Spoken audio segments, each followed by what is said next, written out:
the legends revive. Welcome to the Savers, where the panels break and the stories burst. First appearance, history made. Slam it, grade it, immortal past. The Savers, cannon forged in a universe cursed. From golden to modern, the story survives through the bleed of the page. It stays alive.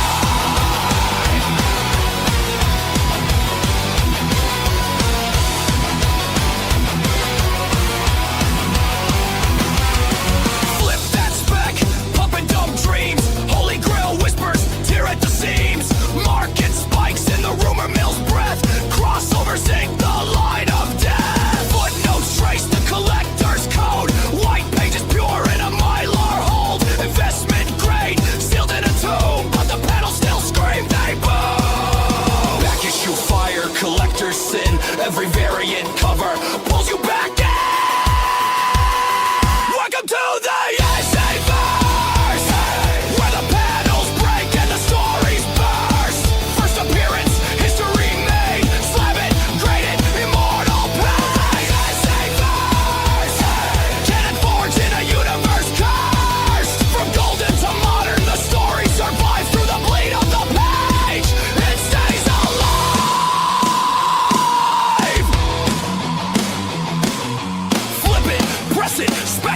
grade it, cannon's eternal, you can't escape it! KSU, Arc eternal, bleed through you! Welcome to the Savers, where the panels break and the stories burst. First appearance, history made, slam it, grade it, immortal past.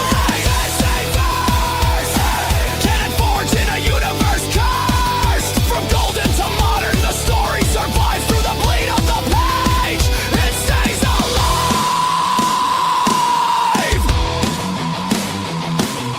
Flip it, press it, spec it, grade it. Cannon's eternal, you can't escape it. KSU, Arc eternal, bleed through you.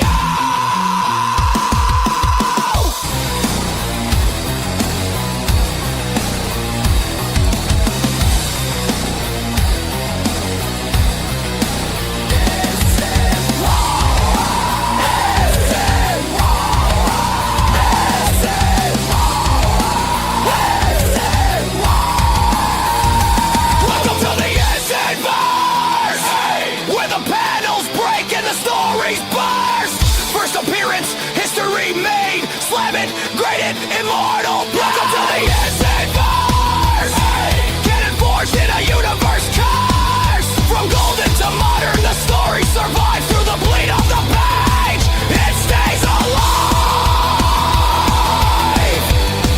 It's more than a run. It's the crossover you can't outrun.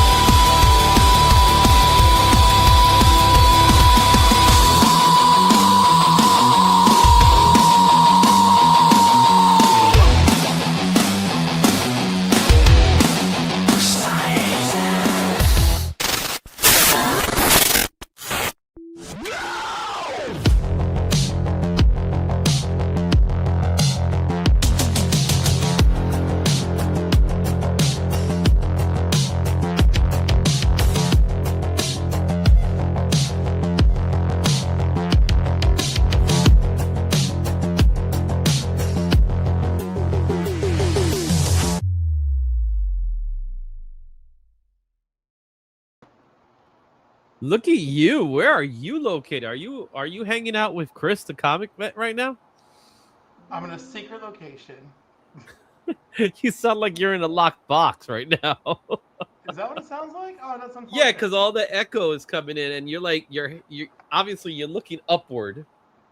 So you're like, hi everybody, what's going on up there? Are you in a cell? How's it now? They just lower the camera though. Like half of your head is cut off, bro. What do you mean the back of the top of my head? What? It's like half of your head. It's like There's nothing. I'm you got a fine. full This half, is- man. This is three-dimensional.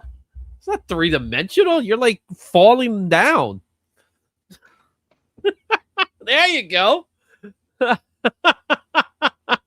There you are.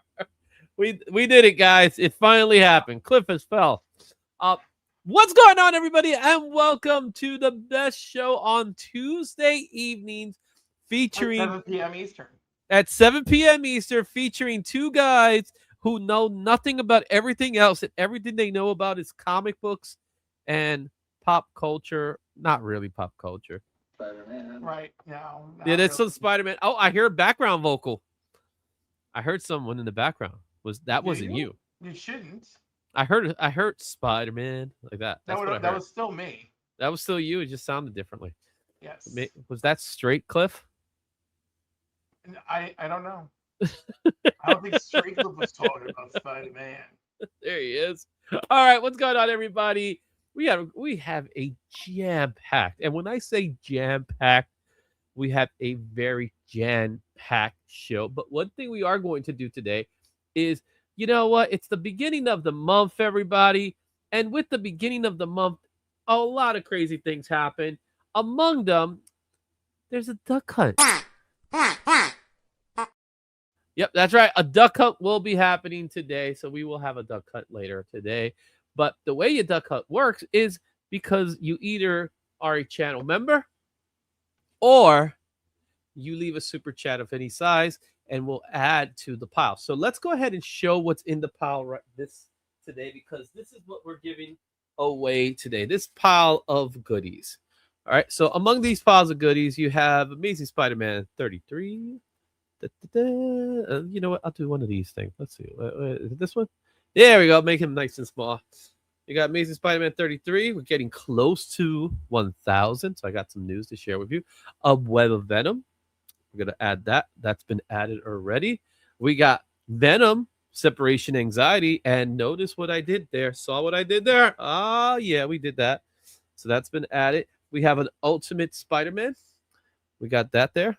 That's the final issue. Is it issue 24? Right? It's issue 24, right? Right, because that was 2 years. Yep. Mm-hmm. We got Strange Academy, Amazing Spider-Man #1. We added that one there. Just because it's a Spider-Man theme doesn't mean they all have to be Spider-Man books. We got Fireborn. Excuse me. We got Fireborn. Ultimate Spider-Man homage. Yeah, exactly. We also have Miguel O'Hara, Spider-Man. This is issue 29.9. This is issue number 3, but this is the 100th legacy issue, so they're keeping track on time. Also, we got an issue Jackpot, #1. We got some throwback of Marvel team up with Dazzler, Spider-Man, and Dazzler. Look at that cover. It's a really cool cover. And is this a Frank Miller? I don't remember. No, it's not Frank Miller. He didn't do this. So we got that one there. The hottest movie that's in town right now, Amazing Spider-Man Brand New Day, the nice foily cover. That's going to be part of today. And Amazing Fantasy 1000, homaging, right? And then we got the first appearance of Simbi. There he is. Oh, jeez.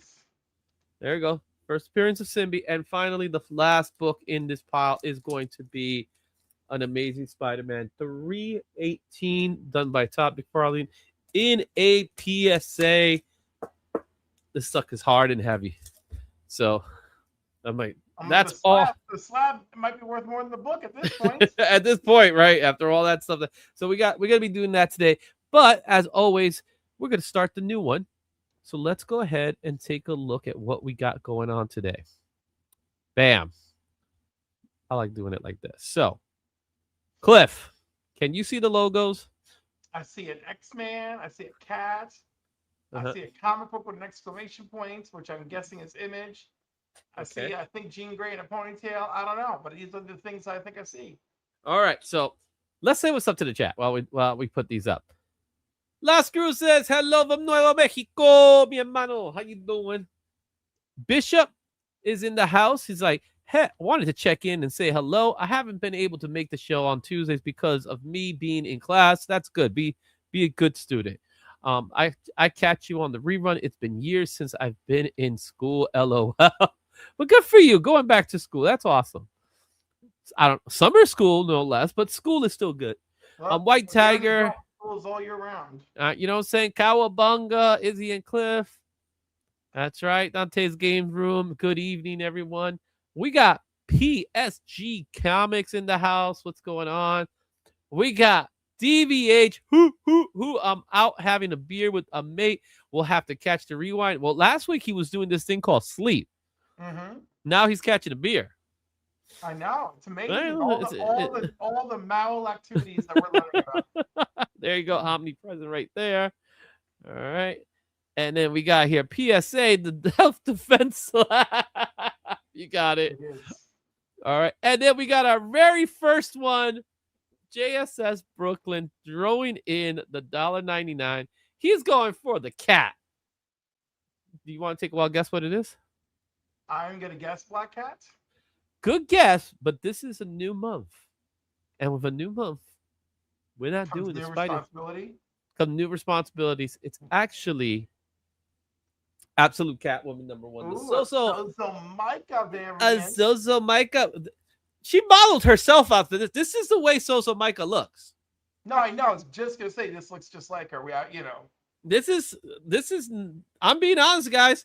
This is the way Zozo Micah looks. So we met her plenty of times. I've had conversations, and in fact, right. And I was like, I've repeatedly discussed diabetes with her. there's a good possibility we're going to see her this week too. So I hope so. We'll talk about that a little bit. It's turned into a very big show. Yes, it is, but we just got word that Mark Wade is out, so he's not going to go. So. Yes, but now Scott Liddell is in. I mean, it's just like. So that's happening. All right, so we got the cat out. We got the X-Men logo, as you say. You got a comic book with an image icon. So you think it's an image comic, and in the bottom is the ponytail girl. So you're saying Jean Grey. I'm saying Jean based on this weekend. Ah, that's what you're saying. All right. The scrunchie and all the things. Well, we'll get back to these icons in a little bit. It'll be in the background. We'll leave it in the background. But we got some news to talk about because, like I said, we have a stacked, and what I mean stacked show. It's gonna be a big one. We might be here. I want to know. Okay. No, it's gonna be stacked, bro. It's a stacked show. We got a lot of talking about. We got. It's just gonna be interested. It's just gonna be interesting with which things I want to comment on and which things I'm like, that's nice. What's next? Well, we got Chartbusters, and of course we got the George Pérez Artist Spotlight. Right, so we got that. That's happening. So that's a big deal, right? And of course we got Terrificon coming, so we're gonna be talking a little bit about Terrificon too. But the biggest news of the weekend has got to be. Now it's just you and me in the Airbnb. Dude, man, I can't give you more money. I'm not going to charge you more money.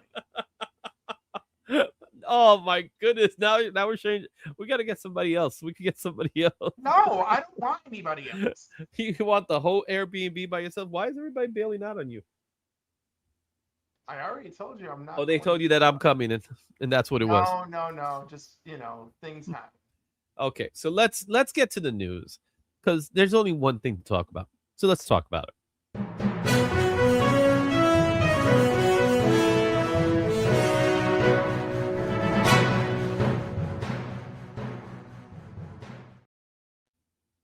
And the one thing we need to talk about is Spider-Man.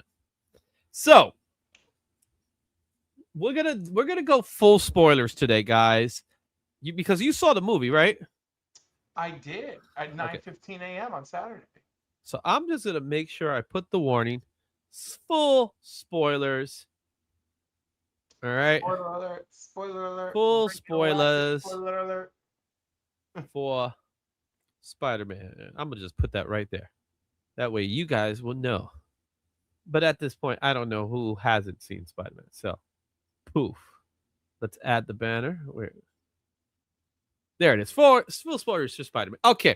So there's a lot of news. But first thing, let's talk about how Spider-Man has broke the box office this week. And as you can see here, this is probably the biggest news of the week. We have the biggest opening at a domestic box office for 360, just beating out Avengers Endgame which was 357.1. Biggest weekend at domestic box office for all films at 430, ahead of Avengers Endgame, and the biggest domestic and global opening for Sony Pictures. The last one was obviously the previous Spider-Man No Way Home, which was at 260.1 with a worldwide of 600.5. So, what's your thoughts on that? Well, it's a great movie. I'm very What's impressed. up, Chico? Mhm. Yeah. It's a great movie. I'm very Oh, Garth impressed. Juan's also in the house. What's up, Garth Juan? How's you My doing? girl! Yep. How's you doing? All right. So, So and she's anyhow, happy. The advertisement's happy. I hate these little yeah. advertisements. Well, I was gonna say also Garfwang, she won on Rob Fatstack's Oh, congrats, OnlyFans congrats. this weekend. So I was like, yay! So let's get started. First and foremost, what did you like about the movie? And I misspelled spoilers. I just caught that right I now. liked that New York felt like New York. Yes, it felt like home. I love Detective DeWolf. Mm-hmm. I was worried about her dying, and like that didn't happen. No, I didn't see that happening. I loved her, and Mhm. oh my god, there's a show she's on right now that I love. Who? DeWolf. Zendaya? No, DeWolf. Oh, the police The commissioner. actress playing The- her. No, she was the chief or something like that. Yeah, she was the chief of police or something, but she was Okay, great. all right. I loved her. I heard a lot of people complain about the Hulk, but I was very okay with the Hulk in this movie. I actually felt bad for him when they finally took him down, and he was like worried that he hurt other people, Yeah. which Peter was worried about hurting other people. Well, that's how Banner is though in general though. No, I know, but it was like it was very over the head in this movie, especially with Peter already feeling that way himself. This movie really towed a line about man and monster. Yes. Right? For Peter, for Frank. for Jean Grey, for the Hulk. Don't forget Frank. Don't forget Frank. No, I don't feel like it. Not as much, but don't forget Frank. I don't feel like we spent enough time with him in that way. Although he does have a really lovely moment. Thank you, Garth Juan, for the $2. You got to make. What color did we do already? We did the cat, which was blue. So we'll get back to that. So we still have one. All right. So I mean, I was so angry with Jean Grey. I was like, ooh, I was like, Kevin Feige, how could you do this to me? I'm like, you don't know how much I love Jean. You're playing games right now. Because Jean was foul for possessing. So before we get to Jean Grey, let's talk about the story at hand. So the story is something's happening to Peter. Yeah, he's been an incel, and his powers are trying to compensate for this. So he's evolving, right? One thing we're going to tell you right off the bat, he does not turn into Man Spider, which I knew that was going to happen. By the way, he finally discussed that in a recent interview and said he was all for it, and that the rest of production was like, yeah, this is still supposed to be a movie you could take your kids to. So and that's why I knew he wasn't going to be Man Spider. Yeah. To me, that was absolutely. So she's going with the pink, the ponytail. Oh, sorry, pink yellow ponytail. I'm sorry. So we'll get to that. Okay. So I knew from the beginning. I told you it wasn't going to be Man Spiders because I honestly felt like this movie it's for kids of all ages, even though it's a PG-13, right? The PG-13 is really for the action violence. That's where the 13 comes from. But let's be honest, this is meant for kids all ages, right? It's an all ages. So being Man Spider, though I could see them go that route and they probably could pull it off, I didn't see this movie doing that because that's too much. Because then you have to actually get him out of being Man Spider, right? So not only have to make him Man Spider, but you also have to find a way to get him out of Man Spider. And going into Doomsday Secret Wars, I don't think him being Man Spider made sense anyway. So there's that. What's up, Pops? So I saw that. What we didn't come up with, it never really took us beyond that. So he's still gonna be dealing with that, lack of a better term, mutation or anything like that, right? Which is not a mutation. Well, it is a type of mutation. I mean, it can be argued. Not We don't typical. have Professor Daniel. Xavier here. Yeah. So I still think it's a symbiote. Oh, absolutely not. I still believe it's the I symbiote. just think this was about. I think this was about Spider-Man's powers. If we finally see a symbiote, it will be during Secret Wars. I still.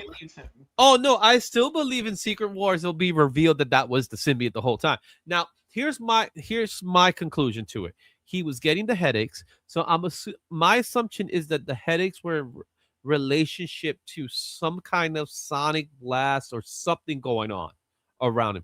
Though I can't, I'll have to watch the movie again to make that clear definition. But I think when he would get his headaches, I think that was relationship to the symbiote not liking something going on in the neighborhood. That was my conclusion. It was very reminiscent of Spider-Man 3, in which he will wake up in different places, and the rage he will go through. So the rage he will go through, he will get stronger. That's all signs of a symbiote. And of course, the black eye. It's What? literally signs of the Man Spider story, but okay. But it's both. It's the signs of the Man Spider story, it's the signs of the other as well. I think it's more symbiote based. I think you are reaching very, very. I'm reaching and I'm reaching hard because I said she was Jean Grey in the first place. Oh, I hate everyone for that. But anyhow, you're lucky I liked the movie because I was really mad. Really mad until we finally got to the part of the movie where we're piecing it all together. I was like, okay, I can get over this. And then once she went to Peter's mind and had the heart-to-heart with Aunt May, I was just crying like a baby. So just sobbing. Let's talk about that. Let's get to that point now. So the one thing I didn't like about Jean Grey's character is, first of all, she's going through the motions. She's a teenager going through motions. So there's that. I'll give her that.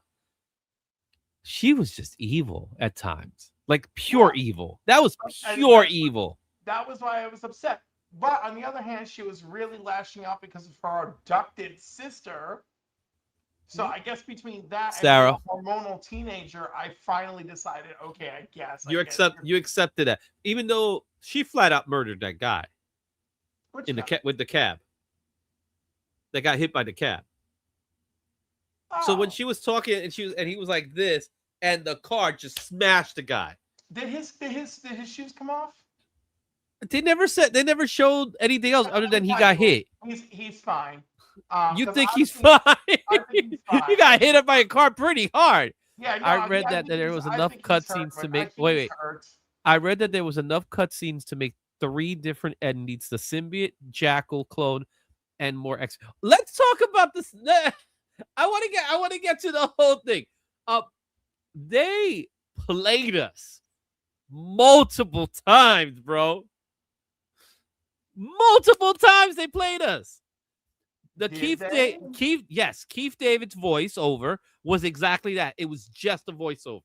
Yes. Right? So he was never in the movie. He was just a voiceover from some TV show he was watching about spiders. Yeah. That was played, right? Because everybody was thinking Jackal, for obvious reasons, right? Oh yeah, he's playing Jackal. One. The scenes, which we all kind of guessed they were, but we were hopeful. The scenes with all the villains, with Boomerang, with Rip Ram. I knew all of that was just gonna be. Yeah, we kind of all felt that was gonna, but I didn't think Tombstone was gonna get that. Yeah, I was a little surprised that Tombstone was also part of the fluff. But the minute they revealed him just choking Spidey over the skyline, I was like, oh, so he's just fluff too. He's part of the fluff, even though they didn't want to show the fluff with him.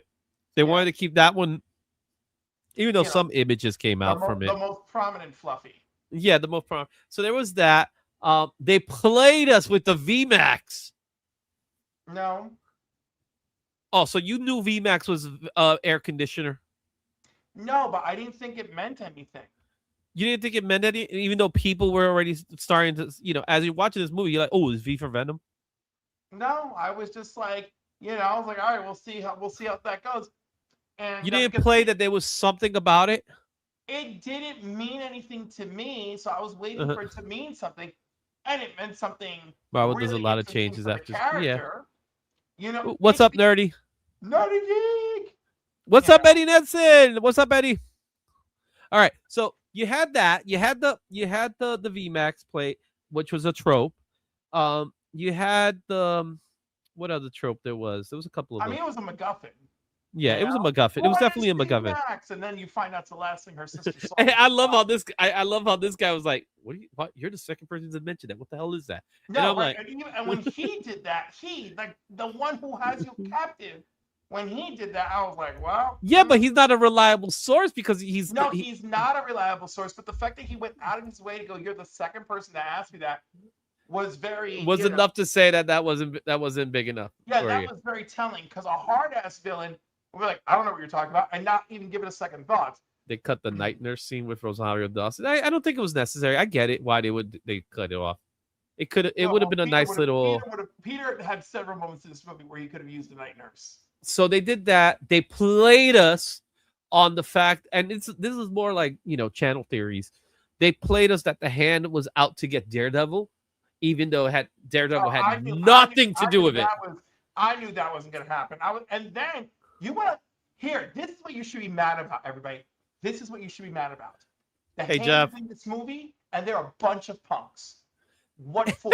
I mean, they can fight their ass off, but why? That was bull crap. Bull crap. The Hand was there for show, and it was very The discrediting. Hand was there to fool us. But no, it was very discrediting to the storyline that exists for the Hand. Yes, they were unnecessary. But also that was terrible. They were completely unnecessary for the movie. It was really bad. It was just bad. It was bad how they used them. I thought the fight scene was absolutely gorgeous, beautiful choreography. Them screens coming up on the side to give you a gigantic. Yeah, but if you remember all the YouTuber channels were like, "Oh, look at this. We think that there's something going on here." No, because none of that. None of that. I hate that stuff. But it is something. It is something that people look out for because that's Marvel. That's what Marvel does. They put things in there to make you think so. Doing their best. Mm-hmm. So, which I would question when was the last time that happened. Well, this is last time was Thunderbolt. Well, this but was they didn't very do good. that with But Thunderbolt. what did this movie do best? This movie did best sticking to Spidey's story.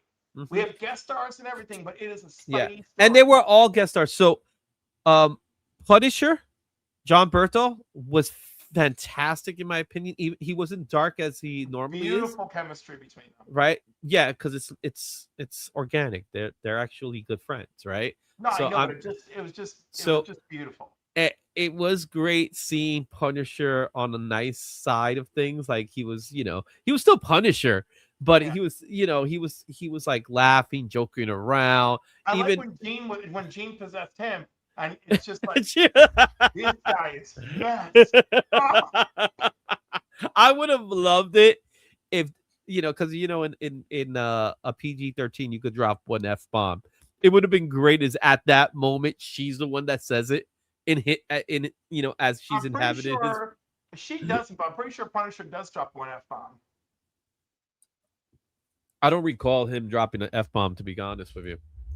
So. But I did like the chemistry. I love the fact that he and MJ are like, "Oh, I like her," and she's like, "I like him." Like, it would make sense that they would like each other. So I did like that. I love Ned in this movie. Ned, to me, I love him because you could just see how happy he was at the end when he finally gets to find out. Now, it is ambiguous. Magic. But it's ambiguous whether he knew it was Peter. No, he knows because the last movie established for us that he has magic. He has magic. He has a magical lineage. So yeah, but but it's still left ambiguous. So if they decide that was just him realizing that the person named Peter was connected to Spider-Man, that could mean that. Either way, but why was he intuitively doing the hand? Because it's just part of who he is. Remember, you remember things. You don't remember him, but you remember everything else. Remembers things from the spell. They've been out of their way about not remembering from the spell. So MJ, not a thing from the spell, and she made it. But she knows. But she knows there's something. because she kept holding on to her charm, thinking there's something about this charm. And at the same time, she doesn't really know what's the deal. And when she tells him that, I care for you, but you know, like It's like I the think girl I think who it's wrote still this letter dormant. to loves you. I'm not this girl.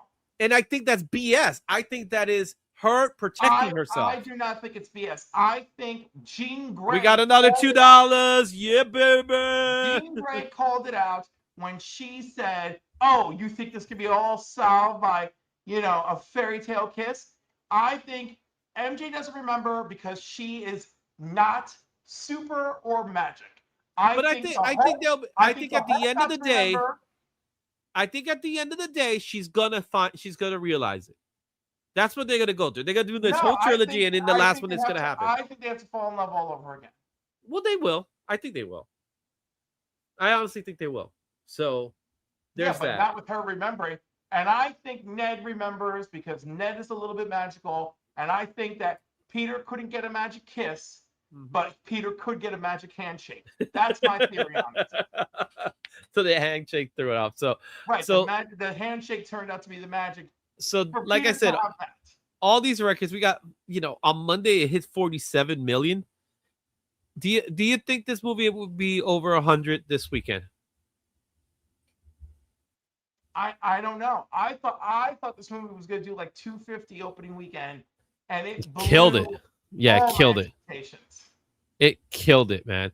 Unfortunately, Ned's mom passed away as well, so that's part of his grandma. His grandma passed away, so I'm sorry to hear that. There is some discussion here. So they talked to, let me see if I find it here because I did have it here. They talked to the CEO of Sony Pictures. What's his name? Rothman. And according to what we hear, they talked a little bit about it. They were saying there's rumor has it that, and this is, take this with a grain of salt. They were talking to him about the future of all the Spider-Verse. And as of today, there's no plans to continue the Spider-Verse outside of the animated Spider-Verse. So Morbius, Madam Web, Craven, that the universe worst ever made, and Craven. Yes. Yeah. So the word has it right now, according to what Rothman mentioned. He didn't say we're not. He didn't say we ended it. He never said that. He did say we're going to put it on hold.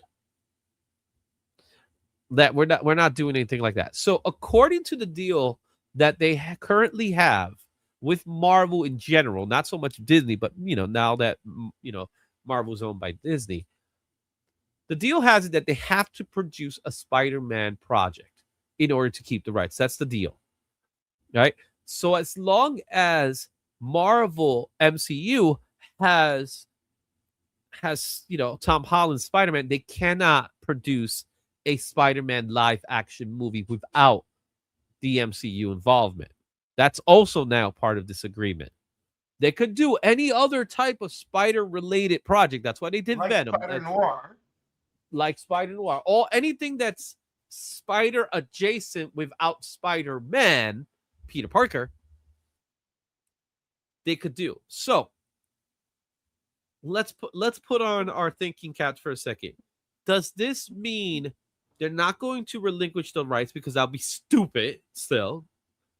But do you think they will do more Spider-Man projects, but with MCU producing them? So in other words, now we will get a Sinister Six. Now we will get Venom. Now we will get all this stuff. And as far as your take on Miles, when will we get Miles? Miles ain't going to come in for a while. I'll tell you that for a fact. It's not in the cards right now. I don't know. I feel like Miles could show up after Secret War. I think Miles shows up at the third and final movie. They're going to do another trilogy. Third and final movie? They're going to do they're going to do a trilogy again. And in the end of the trilogy, I think that's when we finally get Miles. I don't think it's Secret Wars. Maybe they could do something where they start planting the seeds for Miles. I feel like Secret Wars is a good place. Oh, Secret Wars is definitely a good place, but I don't think I don't think we'll see a Miles or we hear a Miles. I think Well, they'll start again, planting seeds. I'm still sour and doubtful. I guess this is a really great movie. Mhm. But like, it's not like Sony has a track record. This director, I Yeah, really, but they have control. who cares about control? I know They they're care. yeah, well, you know what? Just shut up and collect your money, Sony. That's all you But they're have gonna. But do they want the money all to themselves, or do they want the money? Or are they gonna Well, have to share the money? Because it's right now they're gonna very have to share clear. it It's very clear that every time they try to do something all to themselves, it doesn't go too well. because they're cheap bastards and they hired the worst screenwriters you could think of. Yeah, They okay, well, hire the bottom of the barrel yeah, to produce these movies. Which is insane to me. Everything they've done is just ridiculous to me. Like, I don't know Yeah. why they did it. At one point, What's I up, just Pep? thought, Bryant? Bryant, I just felt like they were releasing these movies to spite. Yeah, Marvel. I get that part. That was a seed planting. That was the first seed plant. But will they continue planting seeds? They're not giving up. Yeah, they never. Yeah, I never said they will. I never said they will, but they are going to continue producing. They want that money. The only way Sony's gonna lose Spider-Man is that if Sony sells to somebody. I thought it was very daring Mhm. for Sony to be part of introducing X-Men into the MCU. Yes. Well, I don't think that was Sony that did that. I think that was It completely. doesn't matter. I think it was very daring that someone's like, you know what, we can do it through a Spider-Man film when their situationship is so Mhm. uncomfortable. Yeah. So, all right.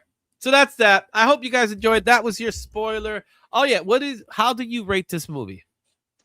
I'm still processing it. No. You got plenty of time to process. I Now don't you gotta. care. Now This you gotta movie rate it. affected You me gotta rate emotionally. You gotta rate the movie. Rate your movie in your scale. You create your scale. What's your rating Yeah, as I of don't today? know. I'm Nerdy visceral. has 8.47. That is a very interesting scale. I'll do 8.69. 8.60. Wow, Jeff, 10 out of 10. Wow, I won't go that far. Yeah, I'm still processing it. I because- gave it. I usually rank my scores from 1 to 5. Well, 0 to 5, 5 being the best. My ranking was 4.5 out of 5. If it wasn't for the little things they did to Jean, I would have ranked it higher. However, I do love the fact that Spider-Man is responsible for the inhibitor chip, which I think that's totally on brand. Oh, I thought that was rough for Spidey. Like when he finds out when they actually are going to use that for, he's gonna, oh boy, that's gonna be problematic. So Beyond problematic. I mean, God knows what they're doing to the Hulk in that psych center right now. yeah, but the Hulk is a difference. He'll get out of there. I'm sure he'll be fine. You know what I mean? All right, we were punked with the hand. We were punked with the hand, yeah. Yeah, I believe Hulk remembers because Hulk and Banner are different people, and Banner was. Yeah, Banner. but Hulk never met Peter. That is also no, like they would have met at Tony's funeral. They're both Yeah, there. but by that time he was already Banner.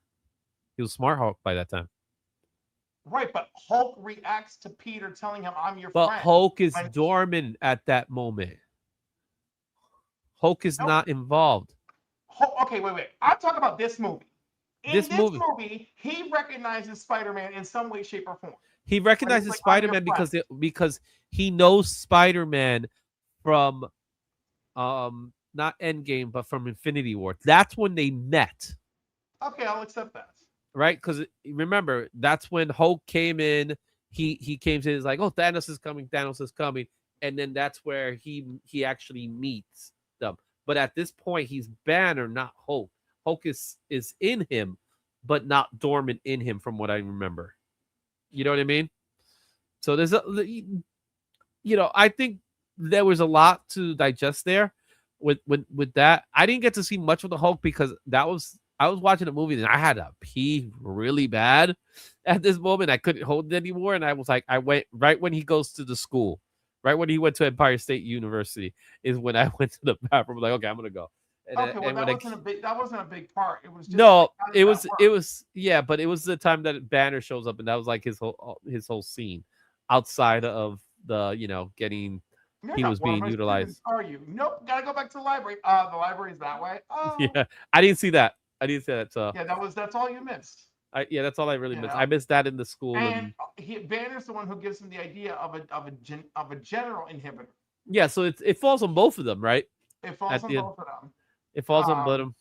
But anyhow, I wanted to bring up that I want to bring up that I believe it's Ned being magical that gives him that moment at the end. Was Spider-Man when Hulk crashed into Doctor Strange's home? No, he was not, because he was in space at that point. Yeah, Spider-Man was in the. If you remember, he was in the school bus when that happened. Oh yeah, he was at the school bus. Mm-hmm. Black Spiders. Hey, what's The up, other Black Spiders? thing- The Black other Spiders, you doing anything this weekend? You want to go to Terrificon? I can talk to him. Come Talk on, to him. Jacob. Come on. Come to Terrificon. Using his government name, bro. If I used his full name, I would have used his government name. Actually, his first name isn't Jacob. No, but I meant full name. Oh, that name. I know the full name. Yeah. I know it all. So when did Spider-Man meet the Hulk? Spider-Man met the Hulk in Central Park, I believe it was. It was one of the During city the fight, parks right? during the fight. Yeah. Yeah. So But he wasn't Hulk. He was. was never Hulk. He Yeah. was never Hulk. At this point, he was Banner the whole time. Yeah. So he he never met the- actually met. So Banner met Spider-Man. Banner never met Peter. Hulk Banner. That On makes it Tinder. worse. Hulk recognizes Spider-Man at that moment in this movie. Yes. Why does he recognize him?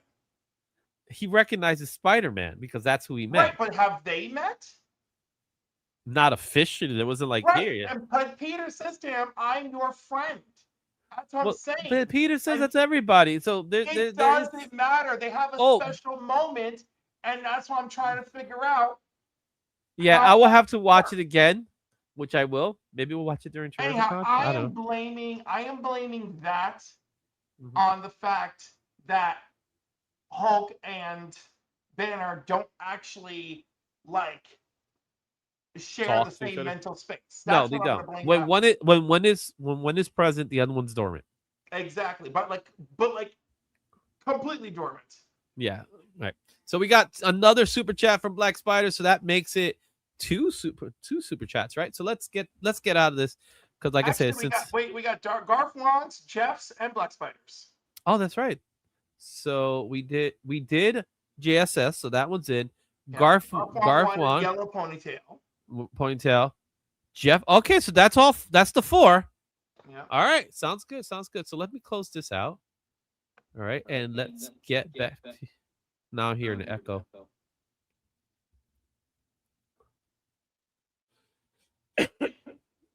Why am I hearing an echo? Oh, it's you, Cliff. Okay. Now I don't hear I an echo. asked you repeatedly. The echo wasn't there before there. Now it's there.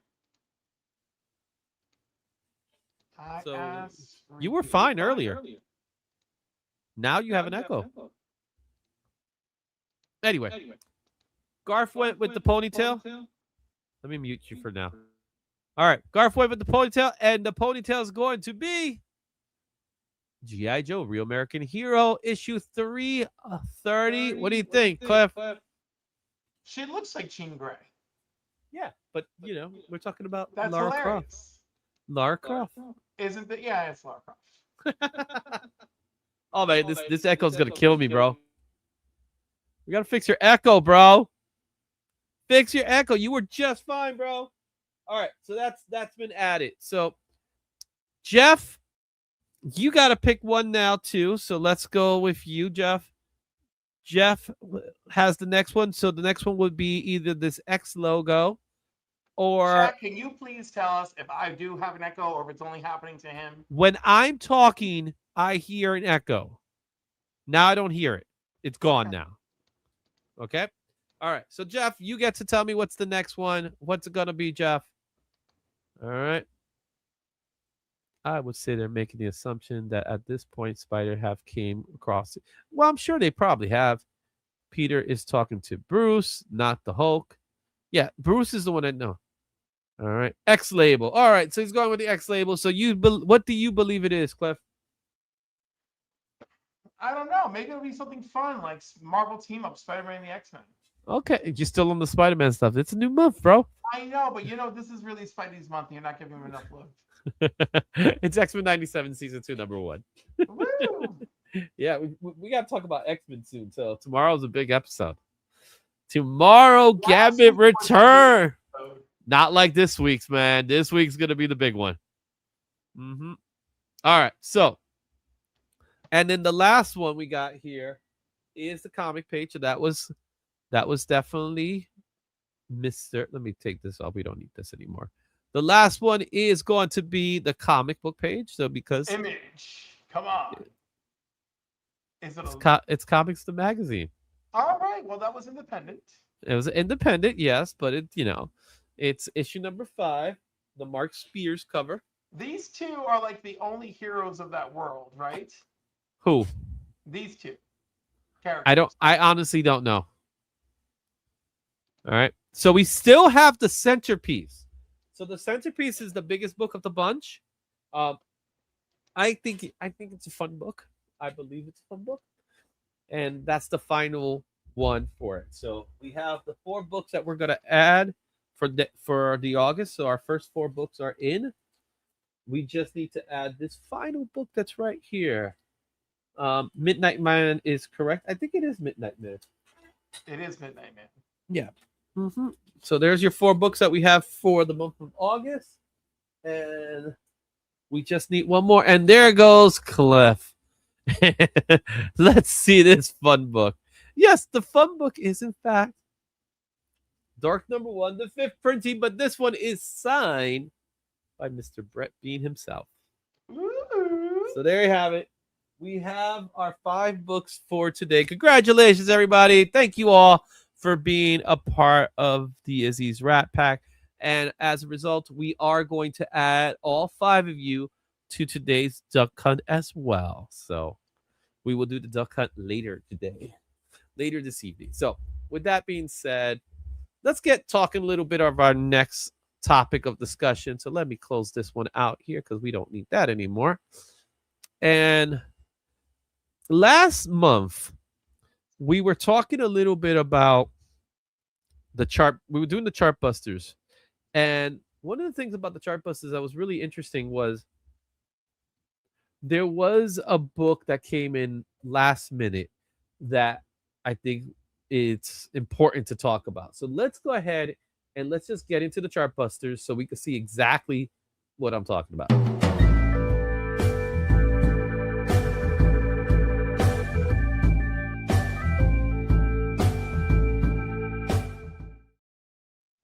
All right. So our Chartbusters for July 2026. What are some books you have in mind that could make the list this month? I'm going to assume a Spider-Man book made it in there even last minute. Even last minute? Okay. Even last minute. I will tell you this much. A lot of books were all in the same day. Oh, my. That's right. So July 11th, remember the date. July 11th was the date that there was a lot of sales going on. It was obviously Heritage Auction. So there was things going on in Heritage Auction. There was a lot going on in Heritage Auction. I was following the auction. So that specific auction was massive. And some of these books are coming from that auction. So let's go ahead and take a look at it. We're going to start things off with our honorable mentions. So these are the honorable mentions. These are the books that didn't quite make the top list, but they're worth talking about. All right. So as far as our honorable mentions, our first honorable mention goes to Fantastic Four number 1, a 9.0. So for $231,800 on July 11th. More interestingly enough, a Batman 9.8, Batman number 1, 9.8, sold for $122,000 as well. Here's the caveat. It's a PSA and it's restored. Restored will get you. Just like that Action Comics that you're going to mention. But, well, we'll talk about that later. Also, a CBCS 2.5 Marvel Comics #1 sold for even less at 112,850. So those two specifically are very interesting to me because of their price range. I feel like Batman #1 restored or unrestored, it is too important of a book to be that low. At Like a it's a 9.8. at a 9 it's a 9.8 restored, right? So are you telling me that the PSA slab is not worth it? I think people paying at that level know why they're being picky. Okay. It still says 9.8. I know, but maybe I'm one of these people high rolling on the CGC database, and I want my 9.8 CGC. Well, what if they buy it and then they get a CGC? They could, but then you run a very high risk of it not being a 9.8. Yeah, but we're talking about we're at high rollers now. Right, but do high rollers why have do some I- say in why the do I- matter? If I'm you know just what I'm saying, talking do about. Okay, I'm sorry. Big spenders. Big spenders are not equal to high rollers. Okay. So I'm just saying, big spenders. They're fickle people. You are correct. So anyhow, that's what I'm going to chalk this up to is fickleness. I remember Wacky Neighbor Store was more desirable. Yeah, it was desirable.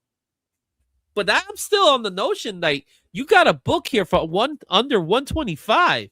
A 9.8 Batman #1 should, regardless of whether restored or not, regardless whether it's PSA, regardless whether it's CGC, shouldn't go for less than 125. I'm just saying. It's a 9.8. I feel like 122 is a nice deal. It's a steal, bro. To me, it's a steal. Like, can you look up what a 9.8 goes for? What was the price of the last 9.8 standard 9.8 Batman, if that even exists?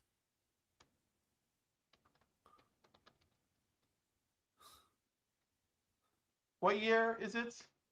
1940. 1940. They found $100 in the middle of that Batman book. In 2021 at Heritage Auction, it sold for $2.22 million, and that was a 9.4. A 9.4. Yes, CGC. CGC. This is a 9.8 restored. Right, and you know what? I can see why they're totally suspect. This is the only 9.8 on record. Yes. So again, do you want to be that guy that picked up this book and paid over $1 million for it, only for it to not be as great as it should be? I don't know. #1, it's authenticated as Batman #1. It doesn't matter. It's by PSA, and you know, and that's the other thing. PSA is not the way I look at PSA. I don't look at PSA as a PGX or a CBSS. Right, but they are not. But they are not CGC. They're not at that level yet, but they are at that level everywhere else. They're not at that level yet. Therefore, they don't get those prices yet, and it's restored. You know, but a restored book is still, it's not that big of a deal. It is to a lot of people, and it is for the price.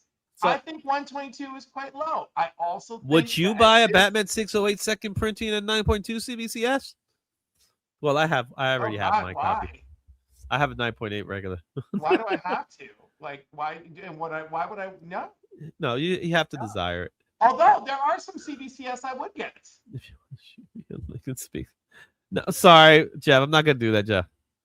So we'll just talk in the chat. Don't worry about it, man. But seriously, it's just, to me, I think it's one of those situations where it's like, I feel like that's so undervalued. You know what I mean? It's so undervalued, in my opinion. I believe the book should. It's a great deal for somebody. Oh no, someone, like I said, someone got a steal. But I do think the fact that PSA is still very young in this horse race, and the restored put a double whammy on it. Okay. All right. The last book, even that I didn't show you, is important too, because we got an absolute Batman at 9.9. 9.9, $15,860. Now notice all of these were at the same auction. Yep. What's your thoughts on Batman? It's a double sign. So you got double sign. It is the San Diego exclusive ash can, and it's the 9.9. And it's sold for 15. That's a lot of money. Mm-hmm. Is it worth it? Like, maybe not to you, but do you think it's actually worth the cost? Somebody was willing to do it. It's 9.9 too. Listen, it's a 9.9. It's It might end up being the only 9.9. Right, signed. I mean, again, I think Absolute Batman is running way too hot, and that's I mean, that's just my opinion. So I don't know. Insanity. I feel like it's a lot, dude. I mean, these are your honorable mentions. We're gonna see some. This is an honorable. So these books did not make the top list. I'm sorry, but modern books to me, I like modern books to me. Just do not earn these numbers for me. You know, and when I mean, and at this point, I'm talking about like modern in the last 6 years. Yeah. You know, much less the last 2 years. You know. Yeah, it is quite possible that someone could have a pristine copy of that same book and still get it double signed, but then they will also have to send it out, get that 9.9. So to get a 9.9 for a book is tough to begin with. But you're also getting it double signed, and the popularity of the book is the popularity. So that, when it comes to the exclusive ash can of this book, I don't know how many were produced on the top of my head, but it's still a limited number. You know what I mean? Yeah. Mm-hmm. But it is what it is. You know. But so Chico is saying it's kind of hard to hear you. All right. Why? Speak up. You don't have an echo anymore, so I can hear you. So, all right, let's go into our list. All right, starting with the modern book. All right, so the modern book, the Chartbusters for 2000. All right, I always ask you the question. What's your guess? Well, it's my guess. If you want me to tell you what last month's was, I can. But if you don't want me to share you, I won't. What was last month's? It was Invincible. Ooh, good one. Good one. He sounds off because he doesn't have a microphone. That's why. What are you talking about? Well, they're talking about Chico says like I could, it's kind of hard to hear Cliff. You guys need to be clear. Off because there's an echo. And now Cliff, you do sound off. It's an echo, dude. He's not. You could tell he's not where he normally is. Off across the room.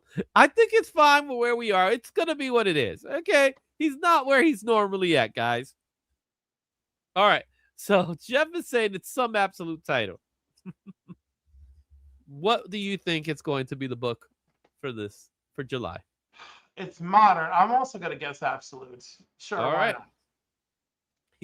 It's it's where he doesn't have a I love how everybody's on your whole microphone scenario.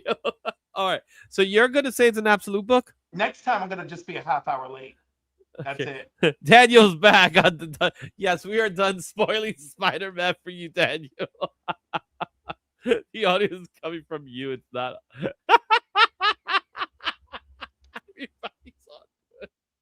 All right. Let's take a look.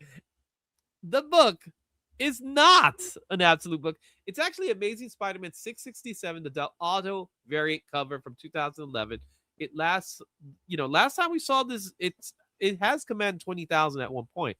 But for this one on July 11th again, this sold for 18,300. It is the rare Del Auto that everybody seems to call the Ghost book. We've seen this. This book has made this list several times before.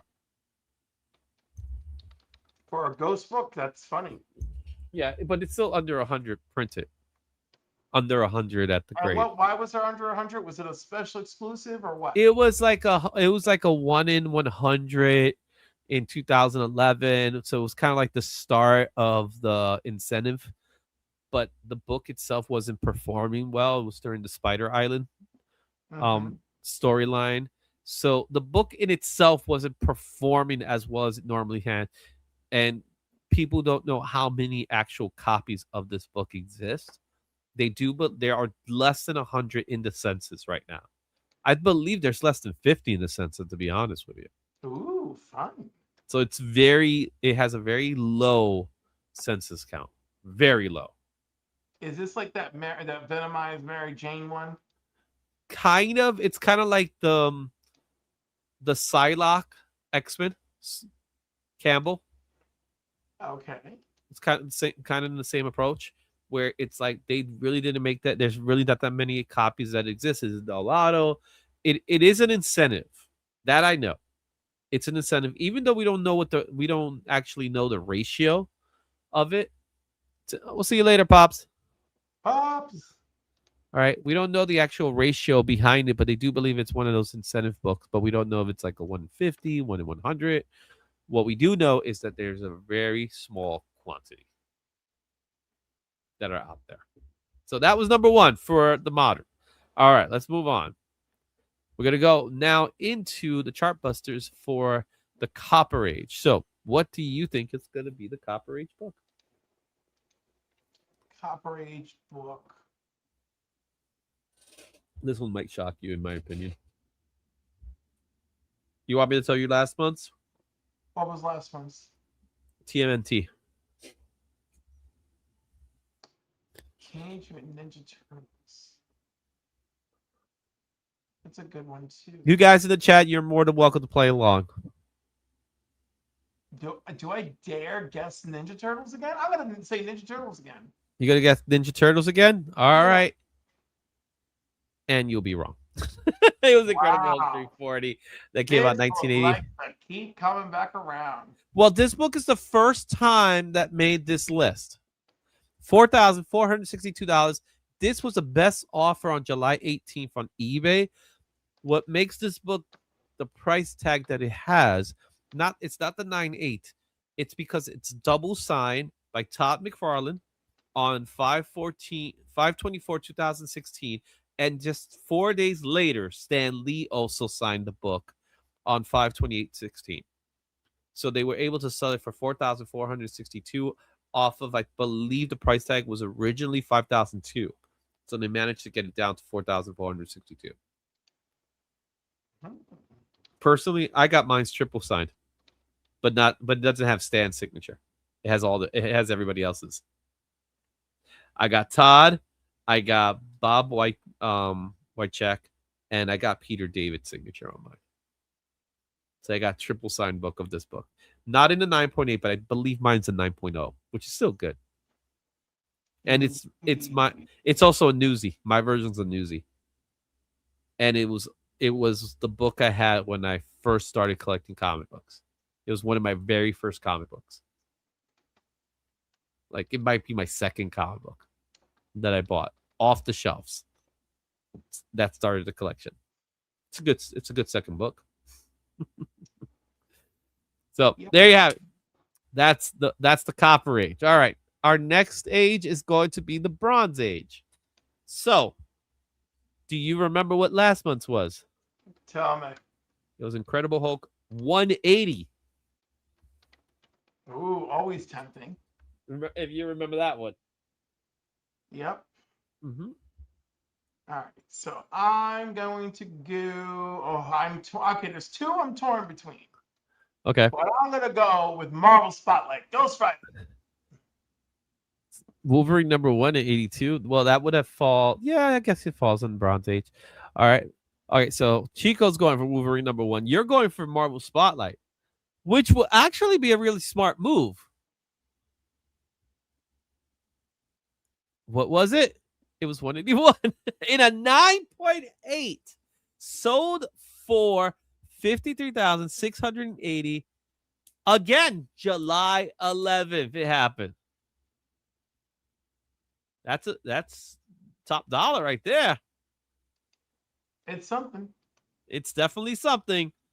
A book that we always seem to have this book in this list. I must have done this book at least 3 times by now. This one, the Teenage Mutant Ninja Turtles, Invincibles, those seem to always come back. But And the occasional giant size X-Men. an occasional, but not as many times. No, but Not as many times. All right. Okay. Now it's time for the Silver Age. Who's it going to be? I'm gonna go with Fantastic Four number 5. Ooh. All right. And you would be mistaken. It's Amazing Fantasy 15.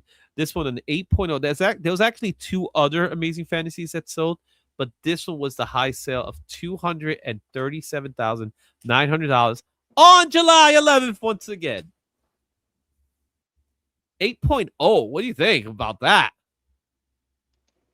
I mean, I guess, yeah, sure. And it was July 11th. Didn't even know. I figured Doom's first appearance was gonna have.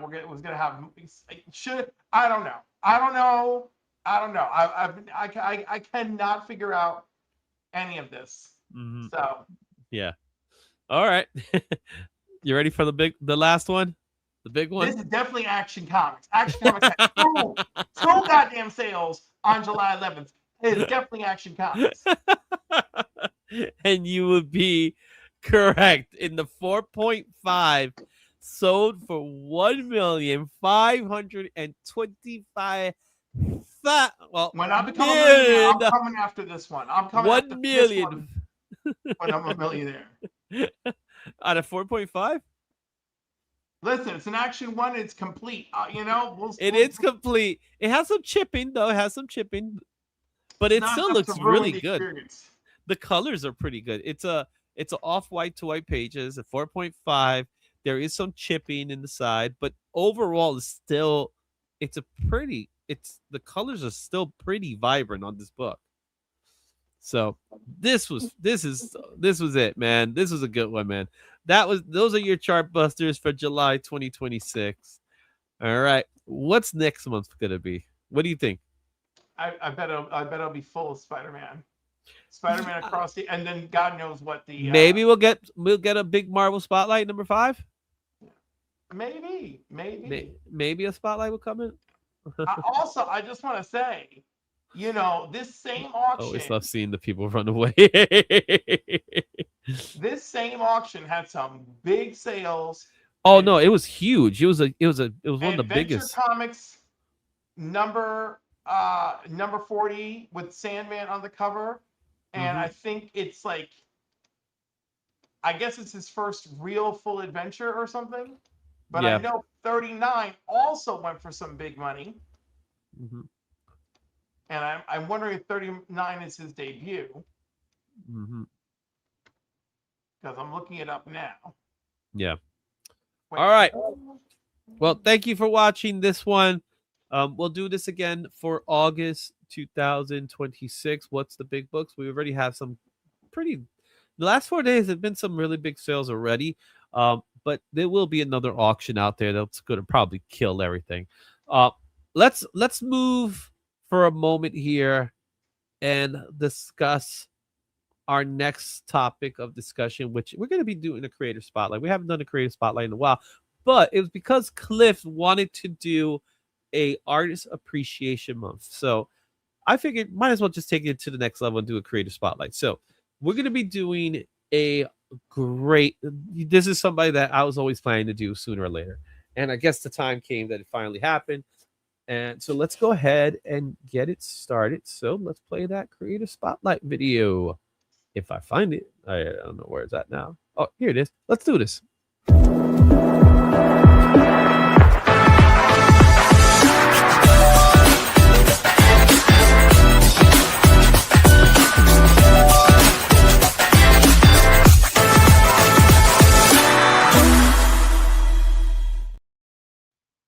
So today's creator spotlight is going to be one of the greatest to ever hold a pencil or a pen, or even type, to be completely honest, because he was a great writer as well. Is none other than George Pérez. we're doing an artist spotlight on the late great George Perez. Um, before we even start talking, we'll do a little bio. We'll do a couple of books. I did have you pick 5 books. I went crazy and it ended up being 15. I But knew you would. I tried to choose stuff that I really like that spoke to me. yeah, so we'll definitely talk about the books you picked out as well. But you know, what's up, Rattlesnake? What makes George Perez such a good artist to you? I just love all the details that he can put in, and that will be. Mhm. We're gonna see that with the choices I made, you Yeah. know. But I just love that every page felt like more than a page. You Yeah, know, there was just like this was a man who could truly give you an Easter egg. You know, like that is true. this man could pump out a Where's Waldo, scene, no problem. You know, and I just love how he could do it with the Avengers, do it with the Fantastic Four, with the Legion of Superheroes, with the Justice League. I mean, time and time again, he proved himself. And some titles I feel like he didn't have enough time on. Well, that's the whole thing with him, right? For me, one of the things I could say about George Perez and his style was that he never phoned it in, even when No. he probably should have, to be completely honest with you. But that was what made him great. Is that, to me, not a single thing he's ever produced was second level, right? I think he always gave it 110%, even while his health was starting to deteriorate towards the latter part of his life, which unfortunately, he did pass away not that long ago. But his legacy lived on, and he was the guy that he was gonna be the guy of Justice League of Avengers. Nobody else that was capable of doing it other than him. So Absolutely. the fact is that originally he was doing it, it never came to fruition, but thankfully they were able to make it happen in a completely new story, but he was still able to do it, and he gave it his best, and no other person could have done it, in my opinion. So the fact that he was the guy, and some other books that we're going to talk about, that was just amazing. So let's go ahead and just go first into his biography. So George Perez is a master of comic book storytelling. He was born June 9th, 1954 in the Bronx. That's right. He's Puerto Rican from Bronx. He was born to Puerto Rican parents. He became one of the most respected artists in comic book history, known for his detailed artwork, strong storytelling, and incredible crowd scenes. His major work includes The Avengers, The New Teen Titans, Wonder Woman, Crisis on Infinite Earths, The Infinity Gauntlet, and JLA Avengers. And that's just some of it. He could draw dozens of heroes on one page while making every character feel important as well as distinct. That was another thing. Every character looked different. So that was another gift he had. I would say hair played a very important factor in that. Mm-hmm. George Perez passed away on May 6, 2022. His artwork, kindness, and love for comic book fans left a lasting mark on the industry. So before I even show you the comic books, I want to show you something here. Let's see if I have it here.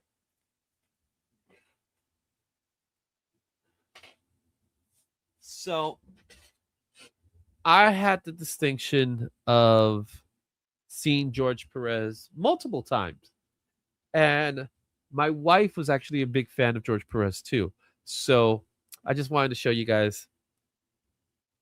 Oh my gosh, she's so cute with that picture of him. Yeah. So that I was loved his shirts. I love that his wife made the shirts. I thought it Yep. was great. his lamb chop shirt. So that is my wife, and yeah, she looks very young because this was very long time ago.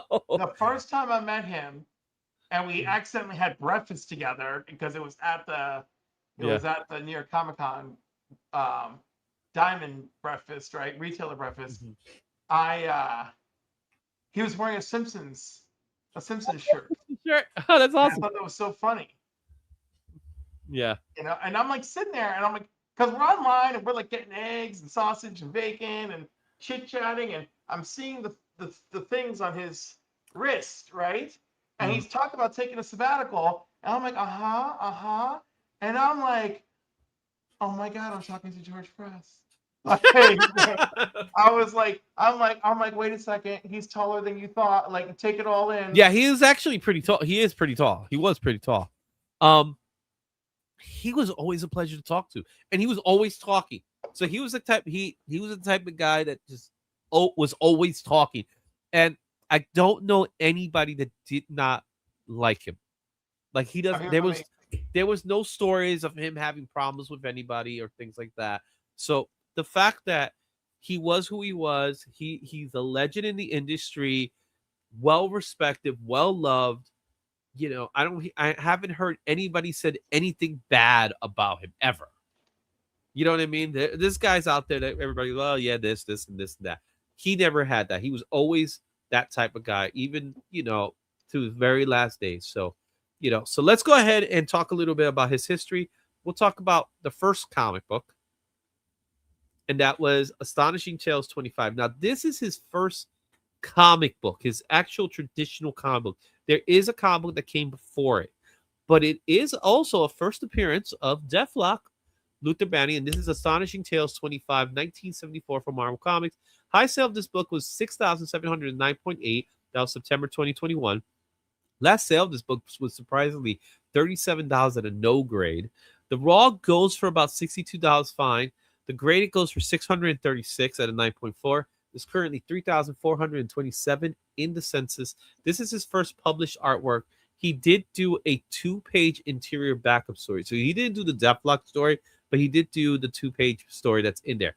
I have a copy of this book, and I've had this copy for a long time. My version is probably a no grade either as well. I don't even remember how I got it. It wasn't a situation where I knew it was a George Pérez. I just had it. So it's one of those books that's in my collection that miraculously is just there. You know what I mean? There's no rhyme or reason. I didn't buy. I don't think I'm not even familiar with buying it. I think I got it off a trade of a friend back in the day. So that's how long ago this comic book is for me. But most people know that this is his first book. But at the same time, it's like it's also the first Deathlock. So yeah. So nice little start to the industry for him. What's your thoughts on? I think it's a great little start. Yeah, I was gonna say, I was like, what does this book, you know, retain more value for, George Pérez or Deathlock, right? You know, yeah, but even so, it's not an expensive book. Yeah, there's still a nostalgic love for this character too. I think Deathlock's one of those characters. He is a second tier, maybe third tier kind of character. There was, you know, in the 90s, he was getting a little bit of love. Yeah, he got a lot of love in the 90s.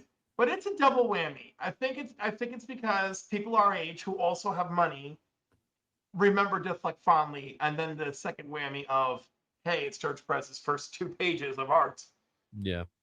Yep, this is the book that started it all within the comic industry. Now, there is a book before that was an indie book that made the list, but it wasn't a traditional comic book, so I chose not to do it because I was trying to keep it limited to the amount of books I was going to do. I don't remember what book was it, but I can always find it. Let's go with our next book, which is his first cover. And that's Creatures on the Loose, or some people call it Creatures, featuring Manwolf. This came out in 1975 from Marvel. We have a high raw sale of $325, and that was in 2017. The last sale of this book is $5, and it goes for about $8 at a fine. $57, 9.4 is the grade that I found it. Only 78 copies in the census. This is the rare scenario of, I just think people don't know it's his first cover art. Okay, could be. What's your thought, Manwolf being his first cover art? I think it's a great cover. I mean, you know, I think it's George Pérez we're talking about here. I'd love to say the train is off the rails, and this could be more with it. It's literally off the rails. I mean, I feel like there's only a handful of people competing with me for this. Like, that's a good. Well, this is a book we could easily pick up this week, right? Yeah, we probably could. Yes. So and Probably, I don't know about no $5 range, but I probably for a $25 I range. bet you we could probably find it for $10. Oh, but I mean, Because unless the dealer knows, that's the catch. The dealer has to know. If the dealer doesn't know, the book's $10. yeah. Yeah, I remember doing these creative spotlights with Shane. And he would always say, "Oh man, every time you do this, I go out and buy these books." So I start something with this, right? However, I love the fact that there's a book that most people don't know about. Like there's something I love about that intrigues me about it. I also am on the notion of, man, why no one knows this? You know what I mean? It's Well, Man Wolf. I every so get it. often, like freaking, what do you call it? Like Lady Shiva's first appearance, which I recently picked up. I was like, Yeah. why does no one talk about this? Why? But it's more like it's his first cover. So I don't even care about the Man Wolf side of things. I care about the fact that it's his first cover. This is the first time we get to see a George Pérez cover. And you know what? To be honest with you, it's a great starting point. Yeah. Because look at he's not phoning it in, guys. Like, look at that. Look at the detail on that train that's falling. Look at the detail of the bridge that's broken, the flames, Man Wolf. He got the mountains, the ice glaciers or whatever that thing is. I'm gonna call it the mountains. I'm gonna call it The rocks. Yeah. You know what I mean? It's like he's not phoning it in, bro. Right? And you know, he even I bet you he would have said, yeah, that's this, I could have done more. Like he would have done clouds, though, or something like that. You know what I'm saying? So that's his first. All right, let's go ahead and get to our next book here. Our next book is a big book for him specifically. And it's not Marvel Spotlight. Ah, damn. I've got to fix this. Let's fix this. I'm pissed. It's not Marvel Spotlight. Let's fix it now. It's the Deadly Hands.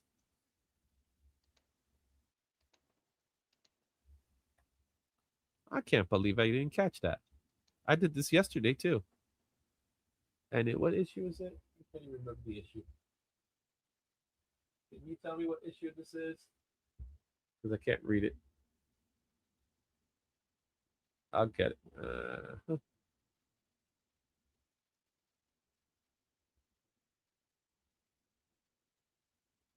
Can he read it? Ooh, Deadly Hands of Kung Fu. Yeah, but you know what issue it is? I don't know. Who appears in this?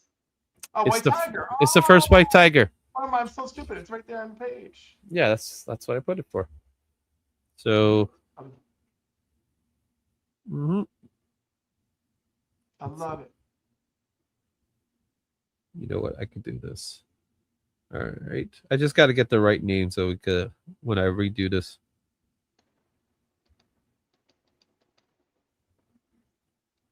Here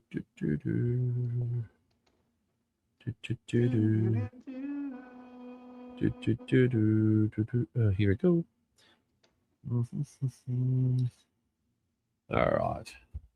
Oh, it was Hot Stuff, the other book. All right. Some hot stuff.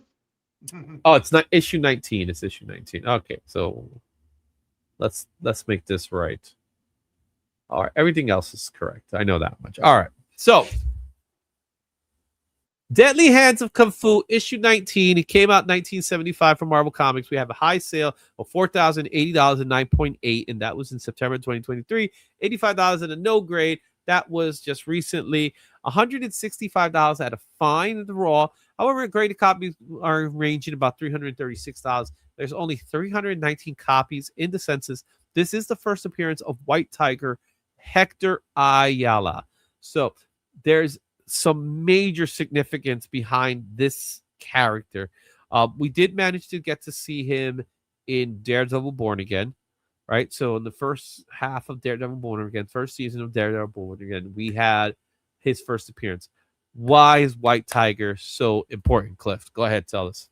Well, I think he's their first Puerto Rican superhero for Marvel. Mm-hmm.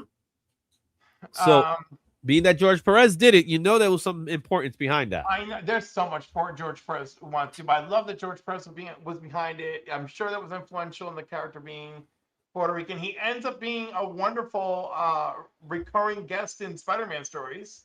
Yes. Now, not only is Hector Ayala Puerto Rican, where does he hail from? The Bronx. Exactly. He's first Bronx superhero from Puerto Rico in Marvel Comics. So, Right. Spidey's from Queens, right? Spidey's from Queens, Captain's from Brooklyn, and Daredevil's from Manhattan. I don't know who's from Staten Island, but no one cares. But Hector Ayala, Puerto Rican from the Bronx. You know, George, this is all George's hands. He touched this whole thing. Now, this is Curtis Comics, which was the magazine imprint for Marvel Comics, but it is a Marvel comic. And this is technically a magazine, not a comic book, but it is a very, very important book to have in this list. So with that said, I think this book is extremely important. As far as the price range goes for this book, I would say it's fair. You know what I mean? What's your thoughts on the price range of this book? I think it's fair, especially it's a magazine size too, right? It's a magazine size. Let's be completely honest. No one's going crazy over White Tiger unless you're Puerto Rican from the Bronx. You know what I'm saying? It's not that kind of character. That he did show up, so that it did had an uptick during the Daredevil show, but now that's over, so that's behind us now. Now we're probably That barely even started. It's so that's it was. I don't like the fact that he was killed off in the show. And he even had time to really stand out. Like, give me a full episode with the character, not just kill him off. You know what I mean? Well, as White Tiger, dying in real life certainly put a damper on that. Yes, but he did film it beforehand, so this was before his death. So, and yes, the actor did pass away, unfortunately. All right, let's go to our next book in our list, and that is Avengers 162. This is another one that, to me, I thought was amazingly low. However, this is now a spec book for what's coming out. So it came out in 1977. Yeah, came out in 1977. A high sale of a Raw is $29. That was in 2025. However, the last sale of this book was $8. The book goes for about $9 that are very good. There is oh my god, 8.5. I didn't put the price tag on it. Damn it. That one I'll fix at another time. But we got 1,515 copies. This is the first appearance of Jocasta, which was created by Ultron to be his companion. Now, what's important about this book and why this book is actually, there is no high sale on grade. That's why that NA is actually correct. She's gonna be in Vision Quest. Oh, there we go. So this is a spec book. But what are your thoughts on Jocasta?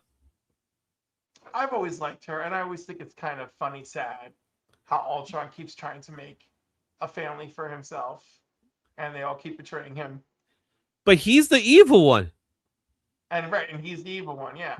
Yeah, he's the evil one. And but humanity isn't all bad. He's like, statistically, they're terrible. It's built into our programming. It's like, yes, but maybe if they had somebody to guide them, it's like, I can't believe this. We should just get it over with and destroy them and be happy.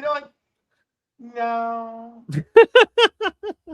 Well, I always find it interesting. Well, going back to George Pérez here.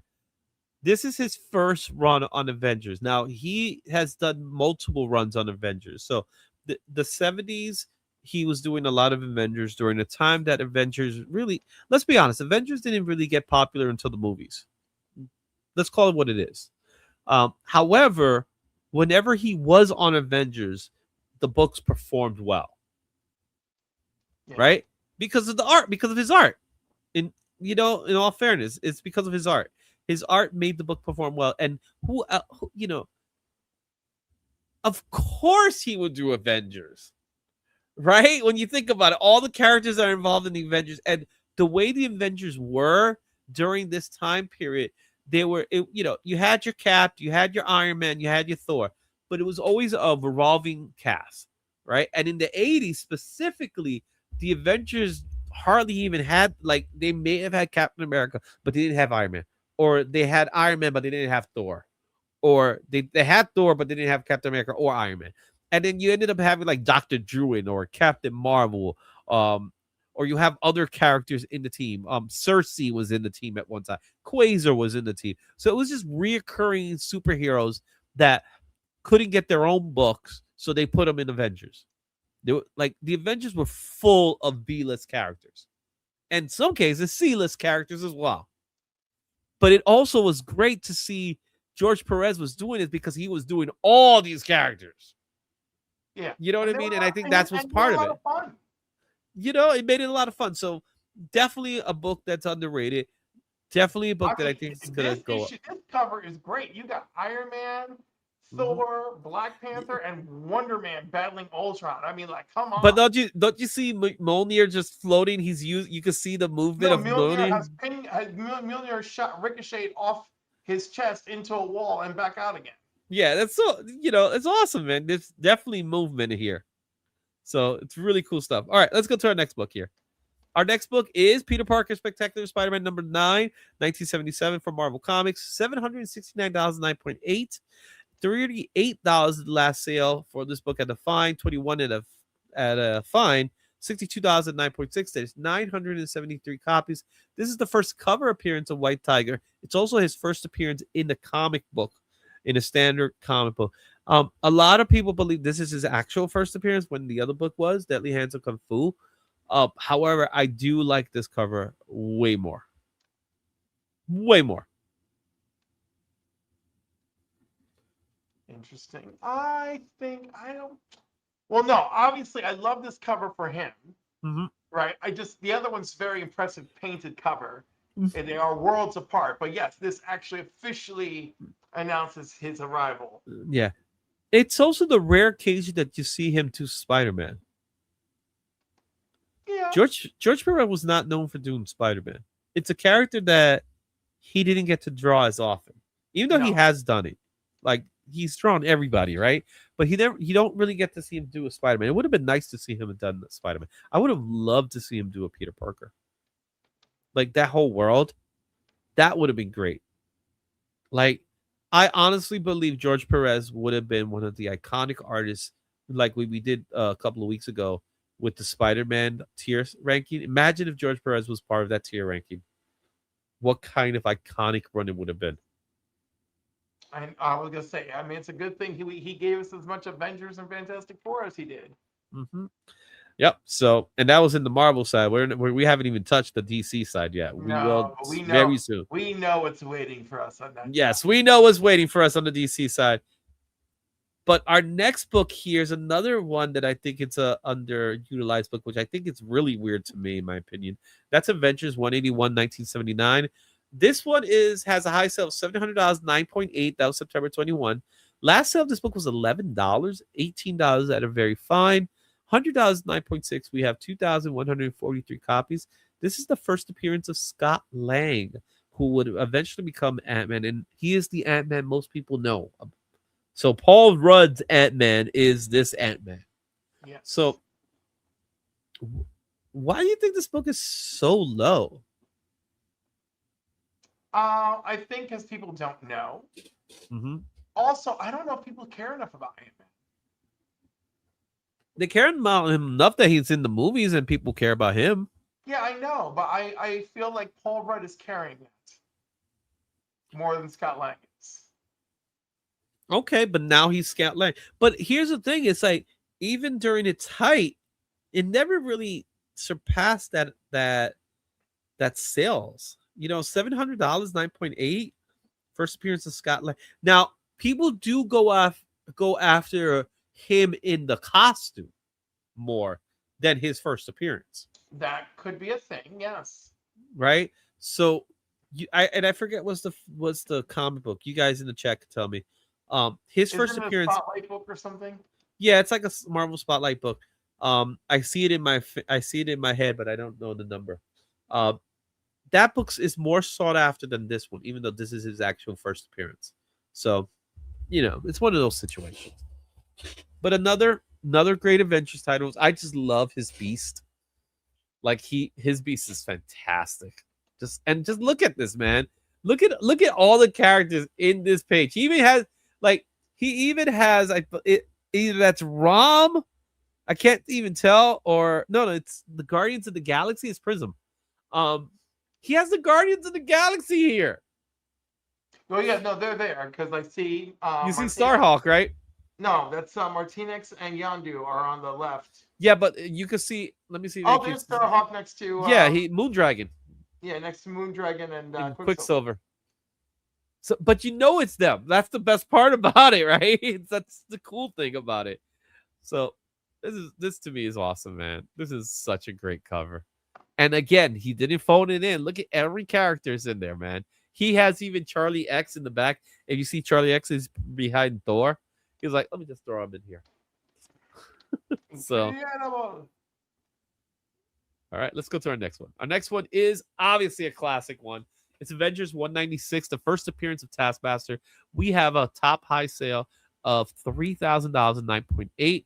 This was in June of 2021. Last sale is $34 that are very good. $54 very fine is the raw fair market value. Fair market value at a grade A is 216 and 9.6. It's currently 5,393 copies in the census. Oh, did they drop the ball on this character so badly? So badly, they dropped the ball on this character. Clearly, Taskmaster is one of the best villains out there. And the potential that you blew it with that character. Yeah, that sums it up. Ugh. They blew it with that character. But what do you think about this book now? I've always enjoyed that book, and I don't know. I'm just like, okay, Yeah. I mean, pick it up while you can before they get to us right. I have a copy. I have a signed copy of this one, and I picked it up at Heroes Con. About 2 years ago, I picked this up at Heroes Con. I know this is one of Digger Jim's books. He loves this book. As one should. Yeah, I don't blame him. But it is such a cool character that they just. He's a colorful character. I'll give him that much. He's a colorful character, but he's still a cool character, man. So, and the whole concept is that he, you can see a little bit of, as I'm looking at this and I'm looking at the color scheme, I'm starting to see a little bit of where Deathstroke is coming from. Yeah, well, they came out on top of each other. Right? So I'm starting to see a little Deathstroke here. All right, let's go into our next book. The same creators. It's Mark Wolfman and George Pérez. Yeah, exactly. Here's another one. I love this cover. Green Lantern 132. This came out in 1980 for DC Comics. We have a high sale of $150,9.6 in November 2023. Last sale of this book was $3. And the book goes for about $3 fine. 149.8. There's only 73 copies. It is his first DC cover. Excellent. Did you know that? I did, and that's why I love that cover. That's part of why I love that cover. How you doing, old wolf? Hey, Tony, how you doing? What's going on, my man? All right, Izzy, you're a lucky dude to have a sign. Well, it's not. I wouldn't call it luck. It's just like it was there. I picked it up and it was signed, so I was happy. And I got it at a fantastic price too. This is a book that, again, why is it this low? It's a $3 book. People don't know. 73 in the census. I know, incredible. I'm like, how could you not make this his first? Like, I can't believe it. But it is his first published cover art. You could tell it's his work. Like, that's another thing about George Perez's style, right? It is easily distinctable. Easily. When you see it, you know it. Right? It's something about how he does the rib cages. It's something about his, the way the faces go. Oh, And you the mentioned hair. There's I was gonna always get there. great The hair. hair. There's always Oh, and it's like he's drawing all the strands of hair too in some way, even though he's not drawing all the strands of hair, but he's taking the time with it. So that's part of it. And rocks. He does rocks so well. I don't know what is it about his rocks that are so amazing. So be on the lookout for this one. This is one I'm going to look for this weekend. All right, let's get to our next one. All right. I figured skip issue 1, go right to 2. New Teen issue Titans 1 does have the better cover, though. Issue 1 is a fantastic cover. All right, I love that cover. But I said, let me go with the bigger book of the bunch here. And that is New Teen Titans number 2, the one that came out in 1980 for DC Comics. We have a high sale of a 9.9. Get this, $27,572. That was back in March of 2022. Last sale of this book was $290 at a near mint plus. I never trust a plus. I'm sorry, it's just I don't trust it. $125 raw at a very fine is the average. $250 at 9.6. We got 8,777 copies. First appearance of Deathstroke, the Terminator. More importantly, George Perez's run on Teen Titans is rivaled only by Claremont on X-Men, but two different things. Talk to me about your love. The 2 most popular books on the stands. Yep. Well, in the 80s, man, DC had the Titans and Marvel had the X-Men. So talk to me about the Teen Titans and why the Teen Titans are so great, especially when it comes to George Pérez. Oh, all the DC sidekicks. But the new Teen Titans was something special and extraordinary. Mm-hmm. Robin was older, Donna Troy, Wonder Girl was older, Wally was older. They were coming into their youth. And Beast Boy's like, I'm tired of being a kid too. I'm changeling now. And then Raven brings them all together because there's a great threat. And of course, Starfire's running for her life from the Gordanians because they want to take over. Mm-hmm. And the poor Teen Titans, it's like the second issue, and already the Hive is like, I want to take them down. They look like a nice snack. Let's go send in Ravager, who gets his ass killed so that Slade can be pissed off for the rest of eternity about it. All right, so talk to me a little bit about why the Titans were so loved. Because just like the X-Men, they were a soap opera. But there was more to it than just a soap opera. Right, but that's what made them unique. And you can go back and you can ask everybody of that time.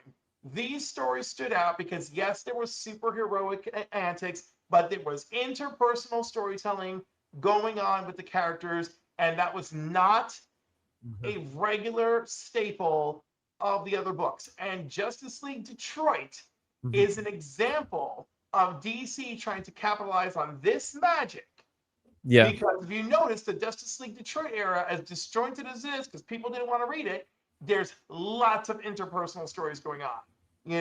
Zatanna's into this dude, but she sees that this dude is into this chick and that they have a thing going on, and she's all like, oh, and all those things that you would not see in a Justice League book suddenly start appearing then. I think the problem was you call it Detroit. I think that was a bigger problem. Well, no, they never called it Detroit. That's what fans called it. Yeah. So I just call it the Detroit era. But if without the Detroit era, we don't get Vixen. Yeah. I mean, we do get Vixen, but we don't get Vixen as a Justice Leaguer. But I think Raven's story with Trigon was compelling. The Gordanians coming after Starfire was compelling. The fact that Hive was after them as well for their own reasons, very compelling. Even the Brotherhood of Evil gets sucked into it. And at one point, the Brotherhood of Evil is like, oh man, we're pansies for patsies. We're patsies for this crap. We should team up with the Titans. Well, here's what I always thought was interesting about the Titans, which was very unique about the book. So just like you said, like X-Men, they did have this soap opera effect to it. But what was also interesting about the Titans for me was the fact that it was multi-genre. And what I mean by each character had was like part of a different genre and they put it together. So you had You had the supernatural element with Raven. You had the cosmic element with Starfire. You have the street urban element with Cyborg and Robin eventually becoming, Nightwing. Even the superhero theatrics with Wonder Girl and Chanley as well. So they were able to do something. Wolfman and George Perez, because it very much was a team effort, right? This was not a situation of one versus the other. It was really the way they did it was Greek mythology. That's the other thing. They took all of these things and they just mashed it up to this team, which, in all fairness, shouldn't have worked, right? But they made it work. Like they had their cosmic stories, they had their supernatural stories. It was always doing something like that. Similar to what X-Men was doing at the time, but X-Men was kind of a little more grounded that way. Not with the Teen Titans. With the Teen Titans, it was like, we're going to be here now. We're going to be there. We're going to deal with the occult now. We're going to be dealing with a cosmic adventure here. That was just cool reading.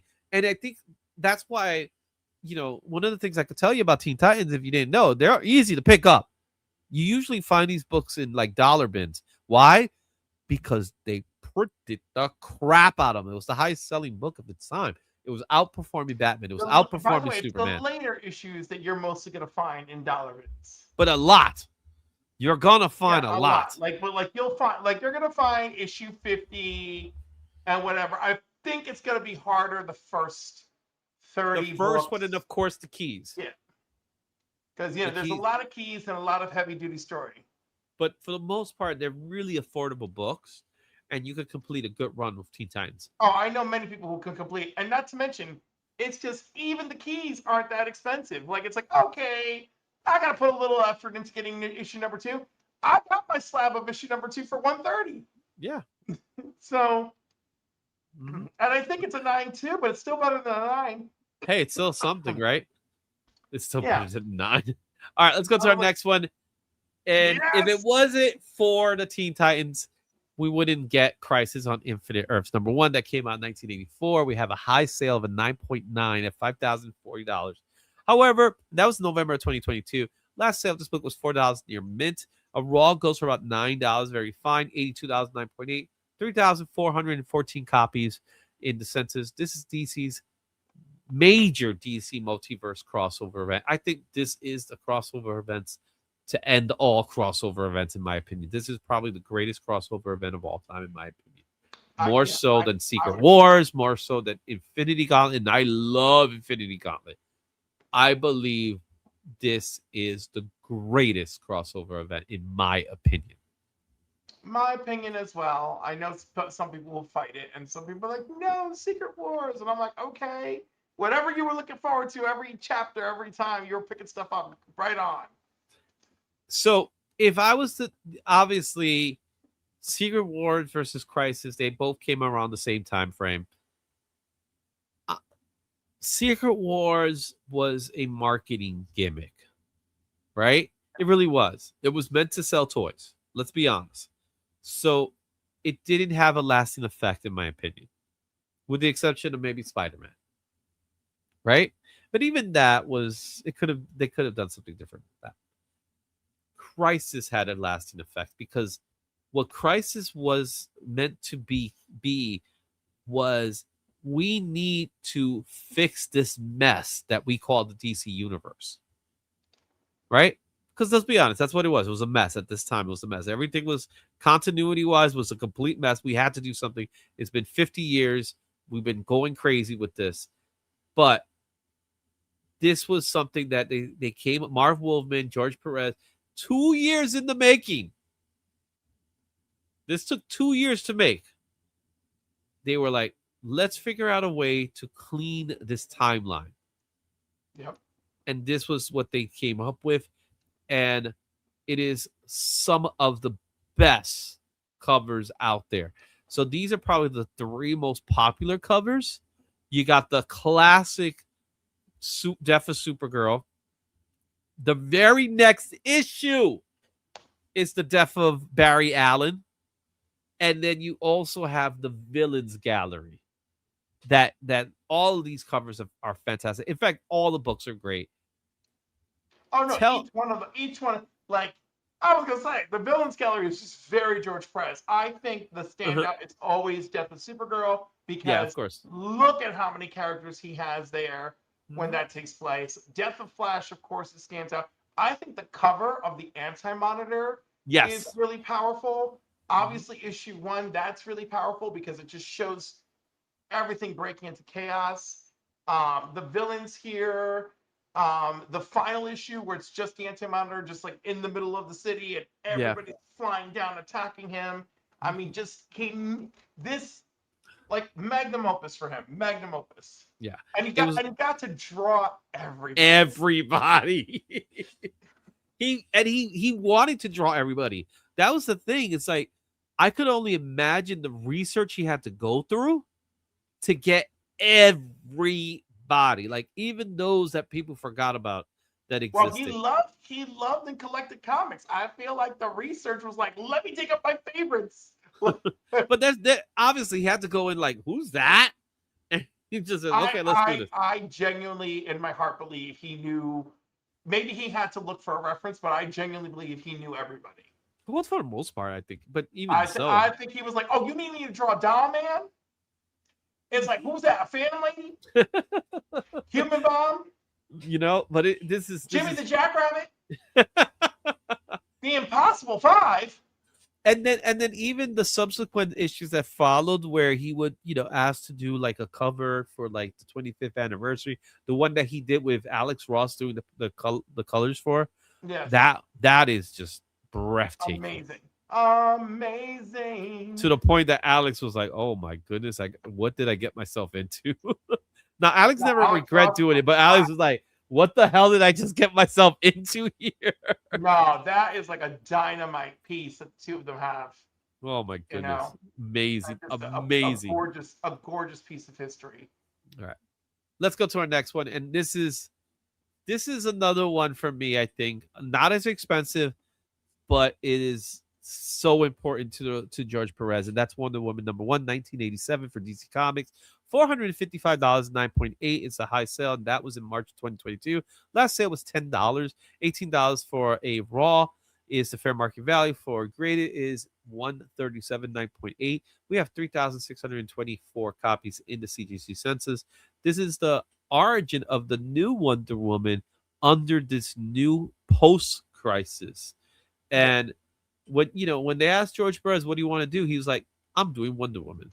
And he drew it, he wrote, he was a co-writer, he was a co-plotter of it, and just wow. No, he Right? Again, phenomenal. And like God knows how long it would have taken us to see Wonder Woman post-crisis if he had been like, no, give her to me. Mm-hmm. Yeah.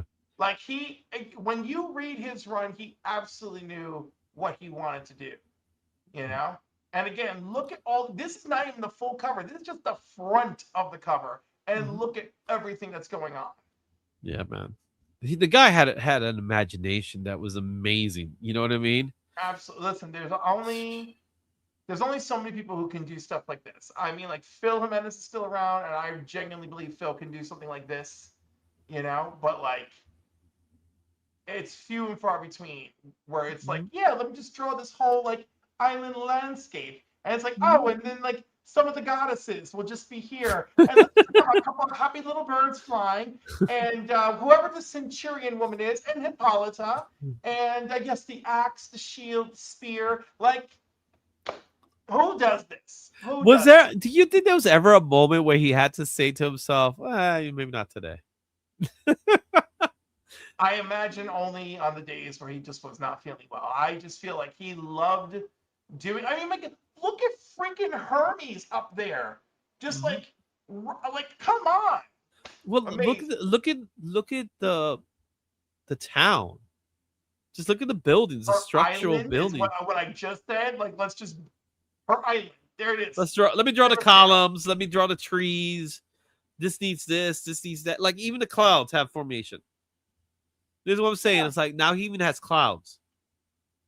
And happy little birds. And happy little birds and detailed birds. They're not just little lines. Yeah, exactly. I'm just saying it's all there, Mhm. you know, and Right. and all those, and you're like right in the middle there, all the freaking Amazons. Mhm. Yeah. Here's another great one. Batman 436. This came out Oh, in 1989 for DC Comics. yeah. 45 9.8, and that was in August of 2021. Last sale was $2. No gray. $11 for a raw. It's the fair market value of the fine. First appearance of Tim $53. Drake. 9.6. 1,866. You said it's the first appearance of Tim Drake, who will later become the third Robin. That's right. I remember picking up this book when it came out. As do I. I remember it so clearly. I was at Fordham Comics. I saw it and I thought, like, there was a little level of spookiness to it. Like, I was a Right, little freaked with out the by nun with the and nun. I got a little yeah, the spooked guy out in by the it. shadow, and like look at Nightwing and Alfred too. Like, no, there's Yeah, and then of course there's tragedy. The spotlight is on literally on tragedy. yeah. It may be the first appearance of Tim Drake, but this is Robin's story. This is No, Dick's story. it is definitely Dick Grayson's story, but they purposely inserted Tim Tim Drake Drake. here so Yeah, that like when we eventually see him later and he's like, I was a kid and I saw you do that move and I know only Dick Grayson could do that move and then I saw Robin do that move and I knew you were Robin. yeah. so, Black Spiders is like, I feel sorry for George's inker. So much work. Well, you But know what? he worked with a phenomenal inker who I believe is still around who loved everything. You Mhm. know, he loved everything he did with George. Yeah, this is so great, man. Look at Nightwing's face here. Like, Yeah. even Alfred, even though we don't get his full face, you could kind of tell something's up with Alfred. The nun. Yeah. Well, if you notice, everything on the left is the past, everything on the right is the present, Yeah. right? So, And the dividing line is the spotlight. So mhm. Nightwing is with Alfred in the present, reflecting on his past, because Bruce is unhinged right now in Batman Year Three, Yeah. and then he's reflecting on that past. And there's like the dude, the nun, Batman, the tragedy at the circus of losing his parents, all that. I just think it's simple and brilliant and beautifully detailed. And the You know? use of the use of color by the colorist is great here. Yeah. So really good stuff here. All right, let's go to our next one. Yeah, this is a good one. Infinity Gauntlet #1, 1991 from Marvel Comics. $405, 9.8 in January 2022. Last sale of this book's $20 near mint, $23 in a raw. $216, 9.8 is the high with currently 13,913 comics. As far as this book goes, it's not exactly a key in the sense that there's first appearances or anything like that. However, it is a key in the sense this is the story that kicks off the whole Infinity Gauntlet storyline as far as the event goes. This is the snap. This is where we get the snap. And look how the way he uses the light of the gems to break the page up. To create You know? panels. Yep. And again, we get Spider-Man. We get a great looking Professor Hulk in this image, even though we would call him Smart Hulk at this time. Doctor Strange looks great. I love this original piece. I know I've seen versions of it where they add Adam Warlock to it, which I think hurts it because it's not George Perez's artwork. Oh, What was that? I said that's Yeah. weird. I'm glad I have not seen that. No, so if you see T-shirts, look at the T-shirts. For some reason, I think I'm trying to remember who they remove. I think it possibly is Hawkeye that they removed from the scene, but they did it. I don't know why they were doing it at the time. It had something to do with the MCU of it all, but it made no sense because other characters were there. That like, oh, he's there. So what? So this book to me was when I took comic books seriously as a true collector. It was an expensive book. This book was $250 in 91. That's expensive. Yeah, I know. You're like, whoa, that's 3 books. Yeah, right. But more importantly, the covers he was doing for issues 2, 3, and 4. He ended up doing 4. He ended up having 5 and 5 and 6 because he ended up doing the inks. I don't remember exactly what happened, but he never finished the story. So they passed it up to Rob Lim, who did a great job, carrying the burden. Like, it was like they had to tell Rob Lim, Rob, you have to finish the book. And he was like, you mean I got to finish George? He's like, yeah. So, I would have loved. You are. Yeah, I would have loved to know what I forgot what exactly happens in the story, why George wasn't doing it. But to me, issue number 3, that cover, that's the cover that got me to be an Adam Warlock fan. It was that cover. When I saw that cover, that was the moment Adam Warlock became my favorite character. So I had to include issue 3. Just look at me.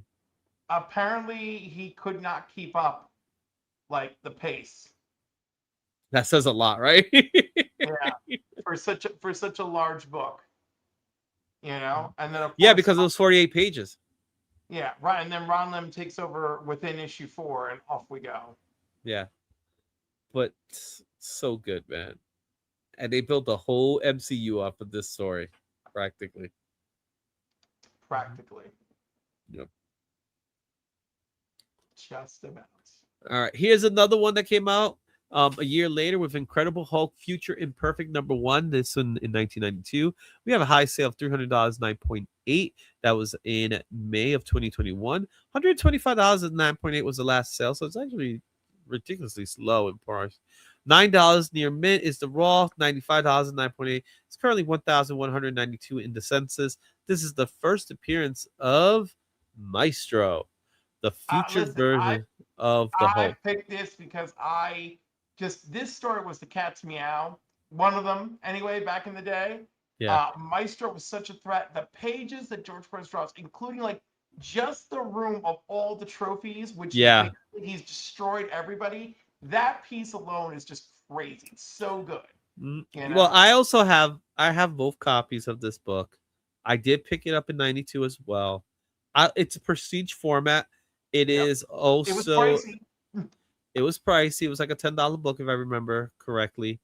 Also it was embossed.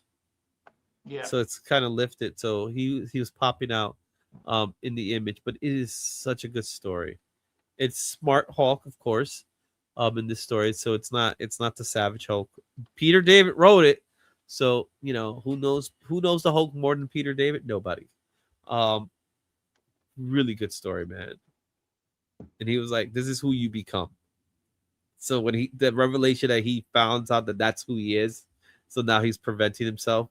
It's a trope in comics where your future self is evil. Adam Warlock with Magus. You live long enough to become the villain. So great story, guys. Got to pick it up, man. It's a really good story. All right. Then we have JLA Avengers #1. This one came out in 2003 from Marvel and DC. $145, 9.8 is the high sale because there's a lot of copies, guys. $15 last sale of this book. $7 in a raw near mint. 76 and 9.8 graded. 1,164 copies. It is the DC Mega Crossover event. More importantly, it was his opportunity to finally get to do all these characters in one book. And this is every cover was a wraparound. Issue 2, issue 3, issue 4. Now, I love 2 and 3. Like the amount of work he did especially with 3. But issue 4 to me is iconic. Oh, well, yeah, Superman with the shield and the hammer is amazing. It is beautiful. It's funny, that's issue 3. I have issue 3 and a 9.9. Oh yeah, I have the series, so I have all the books. None of them graded, but they're all signed. I got them all signed. So love it. Absolutely love it. And here's your picks. So whatever. Right, I was gonna say, I went very specific. I wanted to make sure he got some Legion love, Legion of Three Worlds. That he basically I don't want to say he bullied Jeff Johns, but he told Jeff Johns, we're going to do this the Marvel way. I'm going to draw a whole bunch of stuff, and you're going to make it happen. Yeah. I chose, and again, look at all the detail, look at all the things he's doing. There's the 3 Boot Legion all the way on the right, including their Phantom Zone Monel. Avengers 171. Tell me this is not an amazing cover where there's shards of glass everywhere and they're all representing Reflecting. right. They're all reflecting a freaking Avenger or something. It's incredible. There's a nun again. And of course, and there's Wanda. The introduction of Maxima over in Action Comics. First of all, Maxima, gorgeous, right? Look at what he's done with all the photography, right? So this is basically everything that came out of the newsroom, and I guess this is what Maxima was looking at on her ship. This guy's incredible. I can't wait to mate with him and have powerful children. So again, underrated, but I wanted to showcase it because look at all the things he's doing. And then the last one, look what he's doing with negative space. Tell me this isn't killer, right? You get Silver Swan, you've got Wonder Woman under the sonic attack beneath, and you've got the other characters who are appearing in this issue in the background within Silver Swan's wings, right? This is beautiful, and he is doing this. There's only 3 colors on. There's 3 colors going on this page: white, blue, skin tone. Yep. That's it, everybody. So I'm trying to envision the pencil work involved in doing this. I'm thinking there's a pencil work and a reversal that was done situation. Well, I'm thinking to myself that this is definitely blue line work. So the inker had to do some kind of tone, and obviously color had to do with it. So this is a good examination of how was he able to do it during that time. Today, to do that is easy, right? Well, but we're talking about in the 80s here. A lot of tools that he had that existed then that would have helped with this. It still would have made life for the inker happen. Well, right? That's the thing, because you see the ink work on Silver Swan, right?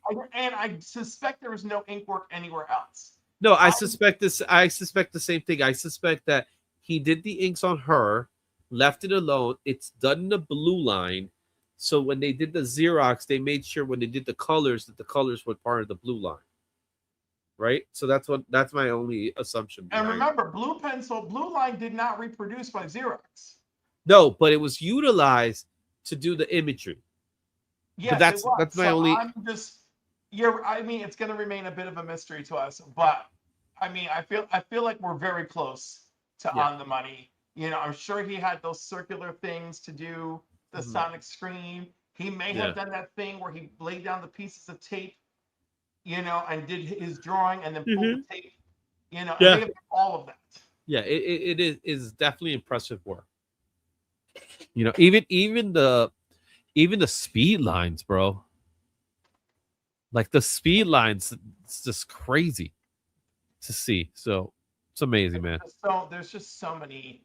I hope I chose well here. I think you did just fine. I just want to showcase that his work outside of his most popular titles was phenomenal. Yeah. So I hope you guys enjoyed this artist spotlight. Next week we're gonna do another one.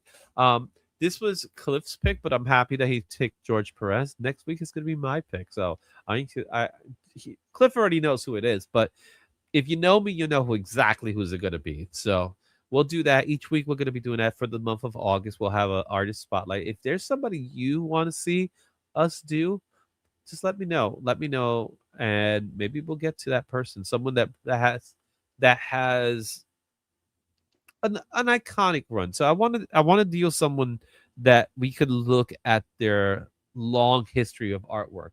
I've already done Jim Lee. I've already done who else have I done? My brain's not one. We did Mark Spears. We did what? Did we do Walter Simonson yet? No, not Walter Simonson yet. But there's so many, so I don't even want to say who because I don't want to throw that off. But we are going to do someone next week, which I'm really excited for, and I can't wait to share with you why I picked that one. So this was a Cliff pick, and I had no problem with that. Next week it's going to be an Izzy pick, and then the week after that will be a Cliff pick, and then the week after that will be an Izzy pick. But I think you guys are gonna love the pieces, the people that we're picking. So I'm looking forward to it. So thanks for enjoying it, and make sure you leave a like for this one. All right. look at Black Spider. Mobius, Simon Bisley and Mobius. I'm shocked that you say Mobius. Not that Mobius is a bad pick. I'm just saying. I'm just a little shocked. All right. Let's get ready here. Whew. Like always, let me put that saved here. We're going back, and it's finally time. It is time. Oh, man, we still have a duck race. I just remember that. Holy crap. So let's move quick on this one, man. I almost forgot about the duck race. Anyway, Cliff, what's happening this weekend? Terrificon. Yeah, tell us about Terrificon. It's the most terrific Comic-Con that you can imagine in Uncasville, Connecticut at Mohegan Sun. And you're going to be there. I'm going to be there. You're going to be there. Very Gary Comics is going to be there. 3 Men in the Basement's going to be there. So many people are going to be there. My boy Spineworks is going to be there. There's going to be some great artists, some writers. Jim Lee's going to be there. Jim Lee will be there. Chris Claremont will be there. Arthur Adams is supposed to be there. If I'm right. Mm-hmm. Scott Liddell will be there if you're an X-Men fan, or you just want your copy of Alpha Flight where our North Star comes out of the closet signed. Or if you have a copy of the script to Happy Death Day. There you go. So so make sure you go check it out. Tickets are available. It's one of the best shows out there. And it's in a casino. Sunday. It's in a casino. We'll be there Friday. We'll be there Saturday.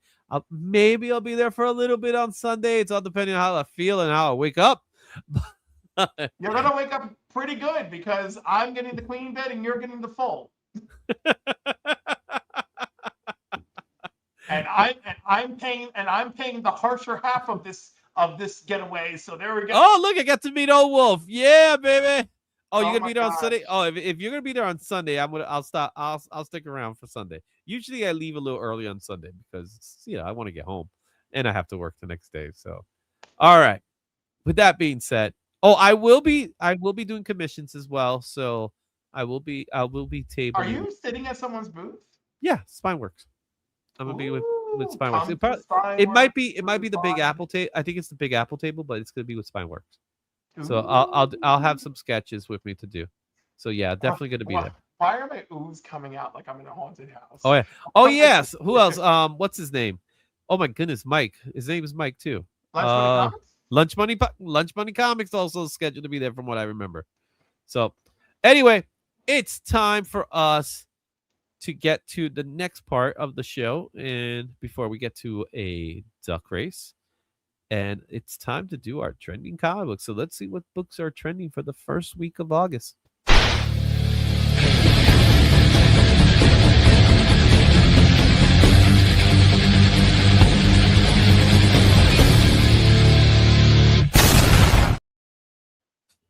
It's the first week of August.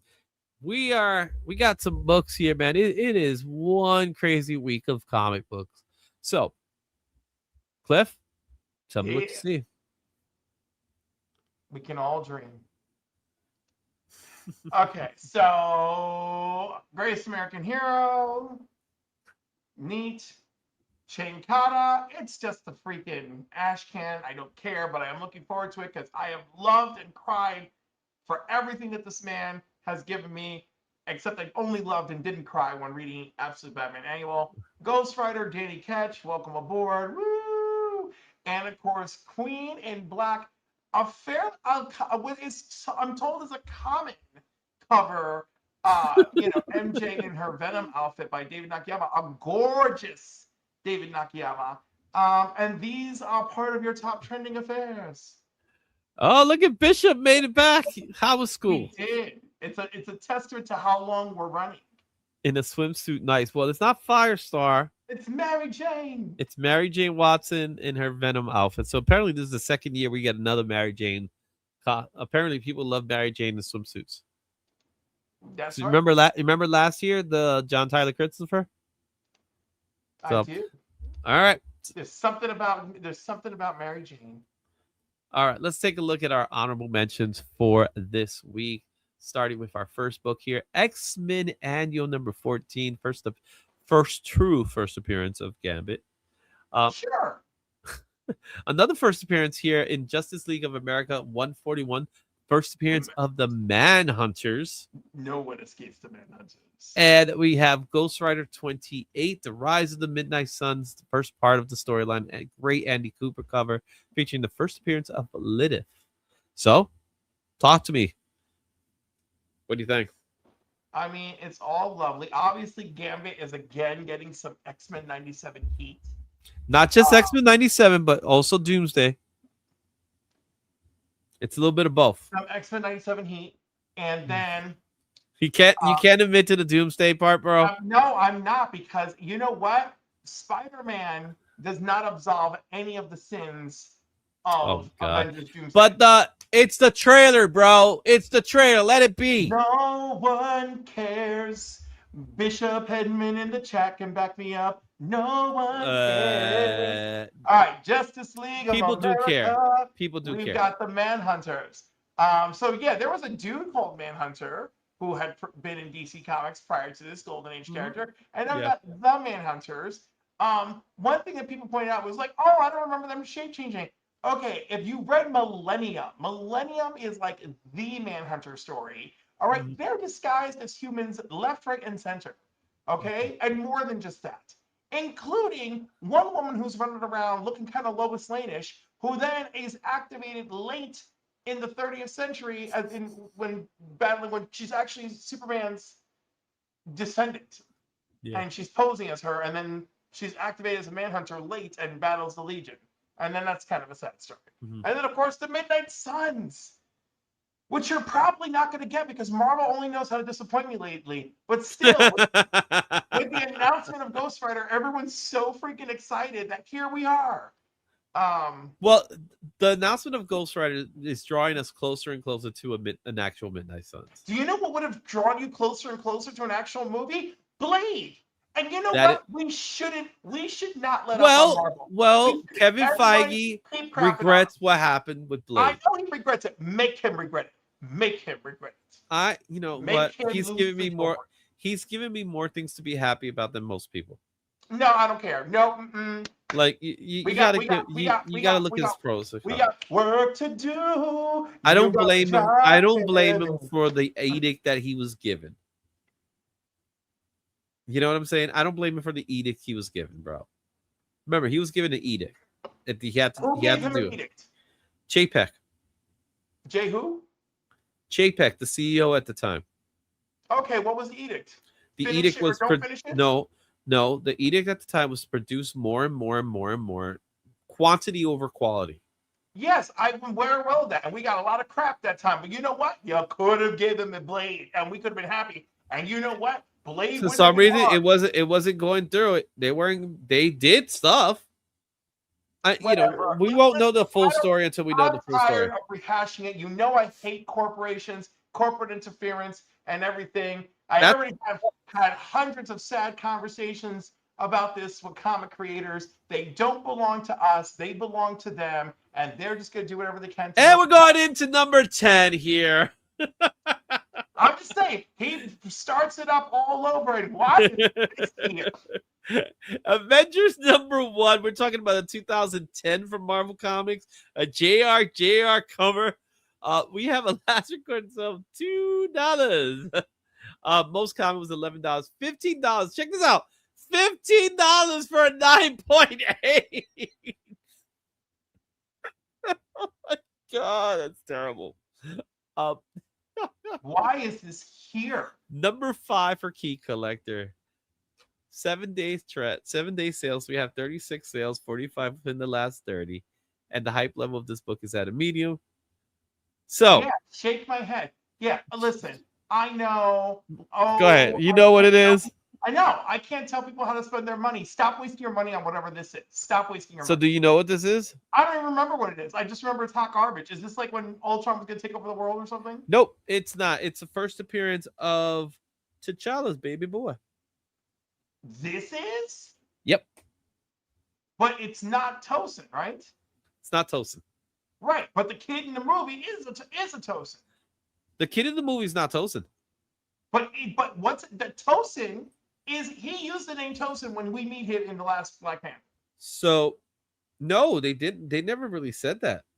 He says his full name, and then he goes, So- "But my real name is," and when he says my real name, then he goes, "Prince T'Challa, blah blah blah blah blah." But the name he goes by, he chose Tosin. He chose Tosin. Or So you know what I mean? They chose. so Tosin. this is Barry Hill joins the Avengers. We also have Bucky Barnes joining the Avengers as Captain America. So that's actually Bucky Captain America. It's the first cameo team appearance of the next Avengers, which is Toron Henry Pym Jr., Francis Barton, James Rogers, Azari, that's the name, the son of T'Challa and Storm Yeah, from y'all an are wasting your money. wait, from an alternate reality. Wasting your money. So that's why this book On is in somebody's this honey. list. And you know what, Tom? How could you? I see you, number 5, Tom. Come on. Yep. Come It on. was No key- one it actually was a cares. key. By the way, I'm going to tell you something. If you do not care about Scott Lang's first appearance in Avengers, I know you don't give 2 flying bloop bloop for this book. I do like the fact that Spidey's hanging off of Mjolnir. He's swinging off of Mjolnir. I don't know if you catch that. What's number 9? What's number 9? It's a JR. Absolute Batman Arkham number 1. It's $15 near bids last recorded. $12. 62,009.8. Trending list number 7 for Key Collector. Number 19 for cover price. This does have some sales. 7 days, 28, 77 the last 30. Hype level of this book is at a medium. It's a book that keeps coming back, but now there's actually more discussions about this since we have Beyond, Absolute Batman Beyond series coming up, which is going to be focusing more on the Arkham asylums. So this book is starting to get heat based off that storyline with Professor Pig, the absolute version of Professor Pig. So that's why this book is back on this list. It just keeps coming back. Give me a break. The game is survival. Give me a break and plan my arrival. Give me a break for heaven's sake. Yes. What's number 8? Sing it, baby. Sing it. All right. Coming in number 8 in our list, it goes to Chinkara, the Ashcan retailer preview from Daniel Warren Johnson for Image Comics. 255,000. This book last week was going for 90. It is now jumped to 255. Let them spend their money. Let them. Most common is 261, so it's actually even higher than that. As far as trending goes, is number 6 for CBSI, number 5 for cover price. 30-day sales. Well, 7 days, 10, 29 within the last 30. Hype level is at a medium. So what do you think about that increase in sales? Yeah, I think it's insanity. I don't care. I'm not here for that because, like, I'll get us banned from YouTube or something. Like, I can't. No. It is amazing how it jumped in price. No, there is nothing amazing about that. I find it like sad and borderline disturbing. I'm not here for it. I spent $420 and got 2 gorgeous Golden Age books. All right, this is an ash can. Okay, These are worth it. I get it. I'd rather have an ash can than a freaking catalog. No, right. Well, oh my God, the catalog is the bottom of the barrel. This is like remotely special, but I'm not spending no kind of money on this. Give me the real comic. I want the real. When the real comic comes out in like October or something. Yeah, something like that. Yeah, give me the real comic. I'm not here for this. God bless. Right, Black Spider said, "God bless those buyers. God bless them." Number 7 goes to the original Ghost Rider number 1. Finally, a book worth looking at. 1973. 1973, first Ghost Rider. $550 and 7.0. For a 7.0 is a good deal. Nice. Old Wolf is like, what's with the commercials? It's the ad breaks. That's what it is. Old Wolf. Sorry. So the most common fair market value is $532. Very good. $793, 8.5. As far as the rest goes, trending list, it is number 8 for CBSI. 7-day, 30-day, we have 11 sales, 54 within the last 30. Hype level, of course, is at a high with this. Now, when you look at this from this perspective, look at it from the perspective of the price range of the book and the sales. So it is a very impressive 11 sales at an average price range of $500 a book. I think that's lovely. Right? Lovely. And you see how this book is decades old? Lovely. Lovely. It came out when my sister was born. Look at that. It's not my sister's birthday book though. No. No. And this bike is not as cool as the other one. I'm sorry. It's not, but it's okay because it still goes Fighter number 1. Exactly. All right. Let's go with number 6. Coming in number 6 goes to Savage Dragon 281, the retro variant. I could not get a copy of this book to save my life. Really? Nope. It's going for 40 now. Last sale. I'm sure it is. $44 near mint is the fair market value. It was number 5 for CBSI, number 3 for cover price. 15 sales last 7, 26 the last 30. Hype level is a medium. People picked this up because they wanted to see what happened afterwards. Of course you want to see what happens afterwards. They wanted to see if it was more graphic. I don't think it got more graphic. But I don't think anything happened. They just continue the story. Even though, I'm with Savage Dragons. Like, yeah, dude, I don't want to kiss her right now after what I just saw. I'm just saying.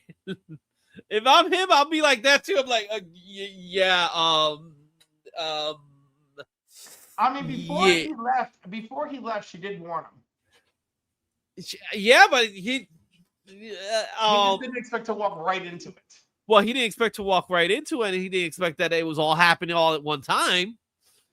She kind of warned it would be all at once. Oh my goodness. Like, look at I love the way he drew his face. Like, that's perfect. Like, you kissing me after all that? It is perfect.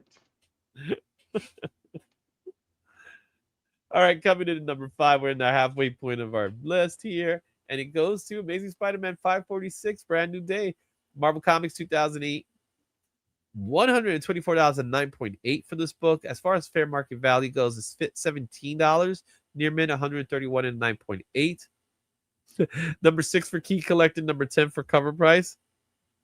7-day, 30-day sales, 24 in the last 7, 68 the last 30. Hype level, of course, is at a high.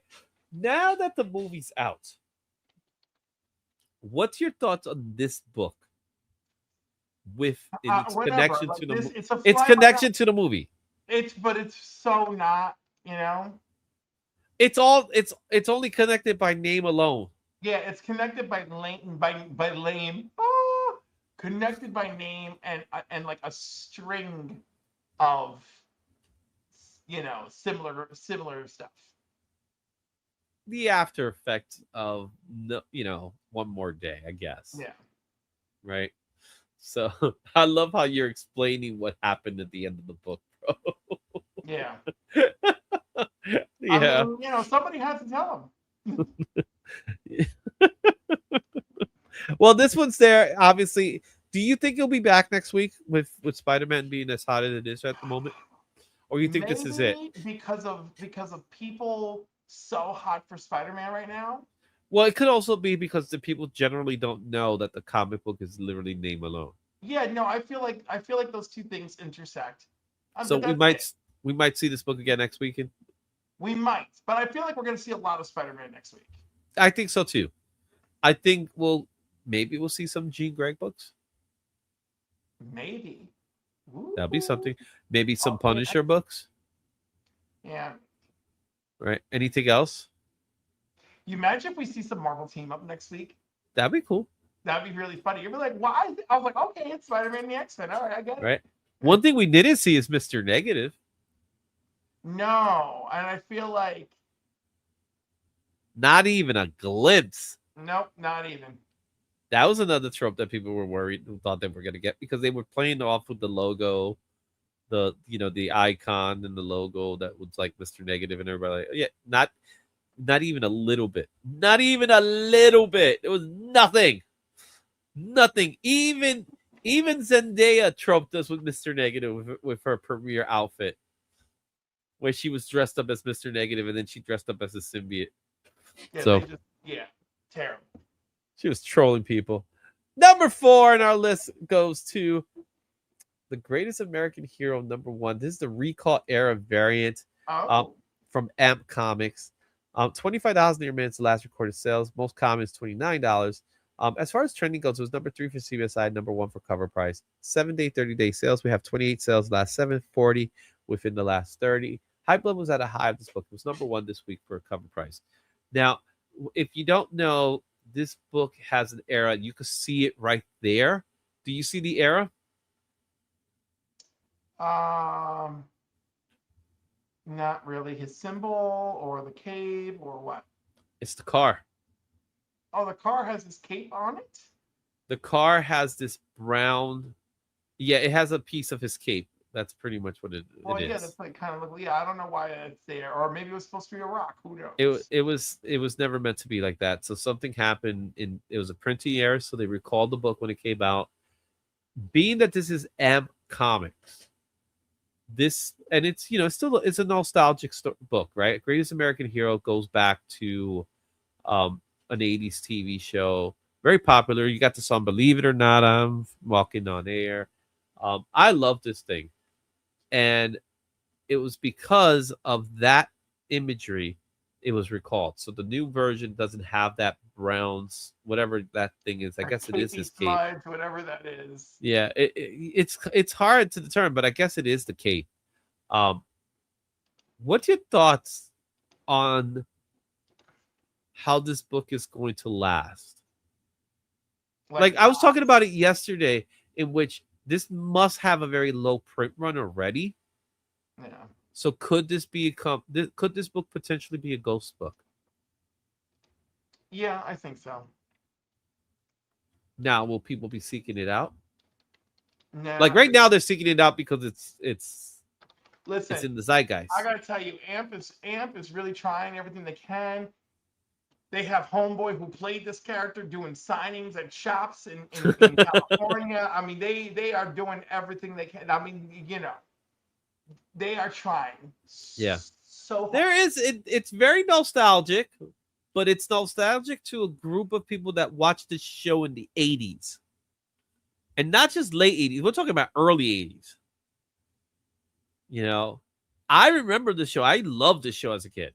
I don't remember anything about it, but I remember loving the show as a kid. So Larry is remembering the last episode, which is not the last episode. Mm-hmm. The episode where a woman takes over. Yes.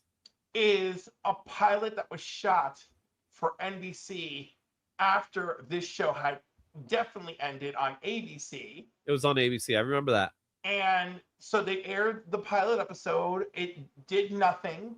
And then if you bought the DVD later on in life, it was included in the DVD series. Her episode is concluded as the final episode. And when it was aired in syndication, the reruns, her pilot episode is aired as just one of the episodes. Okay. So and it's just so funny because it does make your head spin because her episode is just out of nowhere. And again, when I was a kid, I at least remember the night that they did her episode. Oh, really? Yeah, I don't even remember that. Yeah, I don't remember that either, man. I don't remember any. I remember the show as a kid.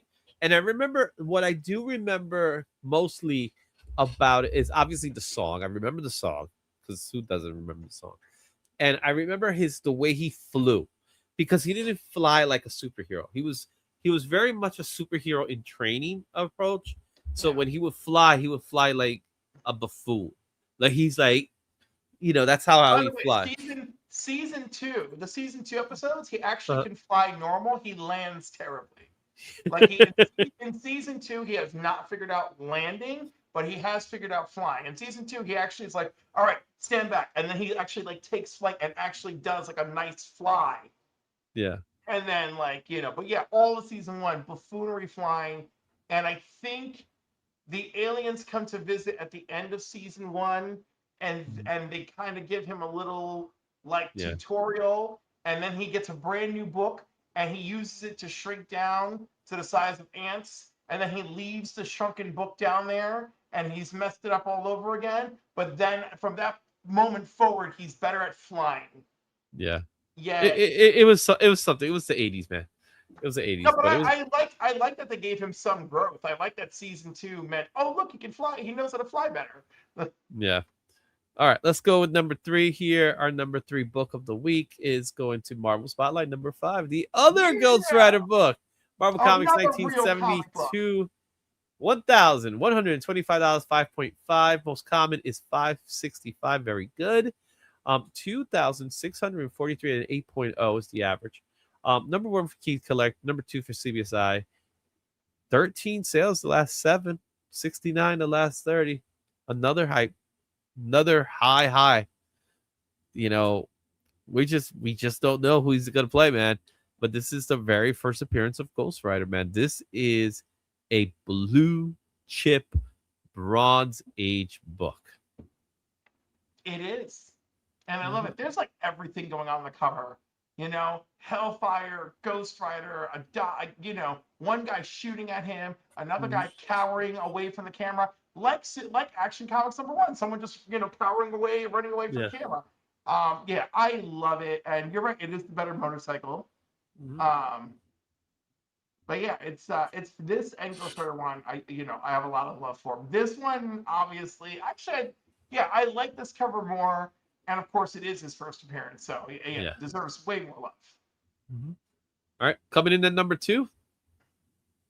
Believe it or not, it's Queen in Black number 1, the David Akiyama blind bag variant. Meow. Tiger, you hit the Venom jackpot. I know, right? $40 is going for right now. Now, the way you get this book is through the blind bag. You know what? I didn't pick a blind bag at all. I didn't get one. I'm planning to get one. I have no interest in Queen in Black. Yeah. Most common is $44 near mint. There is no graded versions. As far as the list goes, is number 5 for CBSI, number 3 for cover price. 7-day, 30-day. We got 15 sales the last 7, 26 the last 30, and the hype level is at no. You know what? These numbers have got to be wrong. Let me double check. I feel like they're wrong. I'm so out of it because I did this last minute since I was working today in the office. So I feel like those numbers are wrong. And I am correct in saying those numbers are wrong. Yeah. Those are the numbers for Savage Dragon. I'm like looking at this, like something's not right. So let's go ahead and make this right. All right. So Queen in Black. So the actual price is $20. Hey. All right. It is averaging at $19. And it was a number 4 for cover price. It was number 10 for Key Collector. And it was also number 4 for CBSI. This is our sales numbers. 45. 45, 52, and yes, hype level for this one is definitely a high. So your screen doesn't want to do what you want, but yes, all those things. Oh, don't worry, I'm doing things behind the scenes right now. So that's what it is. Interesting. Yeah, you don't see me doing all the things I'm doing. So now I could go back here and see, bam, look at that, I fixed it. Look. He did it! Yay! Yeah, so there it is. So it's $20 near mint. Last recorded sales. Most common is 19. It was number 10 for Key Collector, number 4 for CBSI, number 4 for cover price.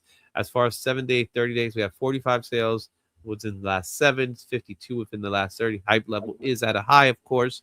Made it to all the list. Made it all to the list. That's it. All right, and finally, our number 1 book of the week is a return number 1. It's the other one. It's Ghost Rider number 1. And this was from 1990, $30. It's actually went up from 15 to 30. Yeah. $35 near mint. The book itself went up in 9.8 from 237 to 287. As far as the trending list goes, it is number 2 for Key Collector, number 1 for CBSI, number 9 for cover price. 7-day, 30-day, we got 55 sales the last 7, 164 within the last 30. Of course, the hype level is at a high. So not only did we get Ghost Rider number 1 from 1990, we got Ghost Rider number 1 from 1973. We got Marvel Spotlight.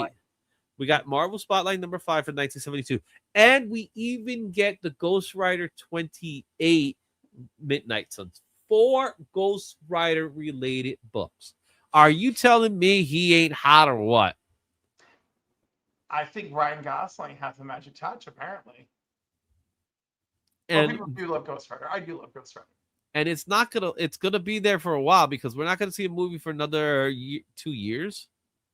I don't even think he was announced in 2 years, or was it? Is he? No, it wasn't. It was announced. Okay, so he's 2028 along with Black Panther and the X-Men. Mm-hmm. He's officially 2028. Well, that we have. He's getting the summer of 2028. He's actually getting May of 2028. Ooh, a free comic book day, Ghost Rider. Yep, that's gonna be his weekend. And then to top it off, he's gonna be in the spotlight because the year before in the summer he's gonna have the Star Wars movie. Oh, I know, but no one really cares about that. Oh no, that one, Starfighter. That's gonna be big, bro. Again, he's got a lot. That's going to be big. He's got a lot of star power right now. Yeah. So, guys, what's your thoughts? Let me know in the comments. Let me know what you think about this list. Sorry for the era. It happens. You know, it happens when you work all day and you have to come home and you got to do these numbers quickly. So we're done with this one. With that said, it's time for one more thing. You know what it is, right? I don't know. We are gonna do a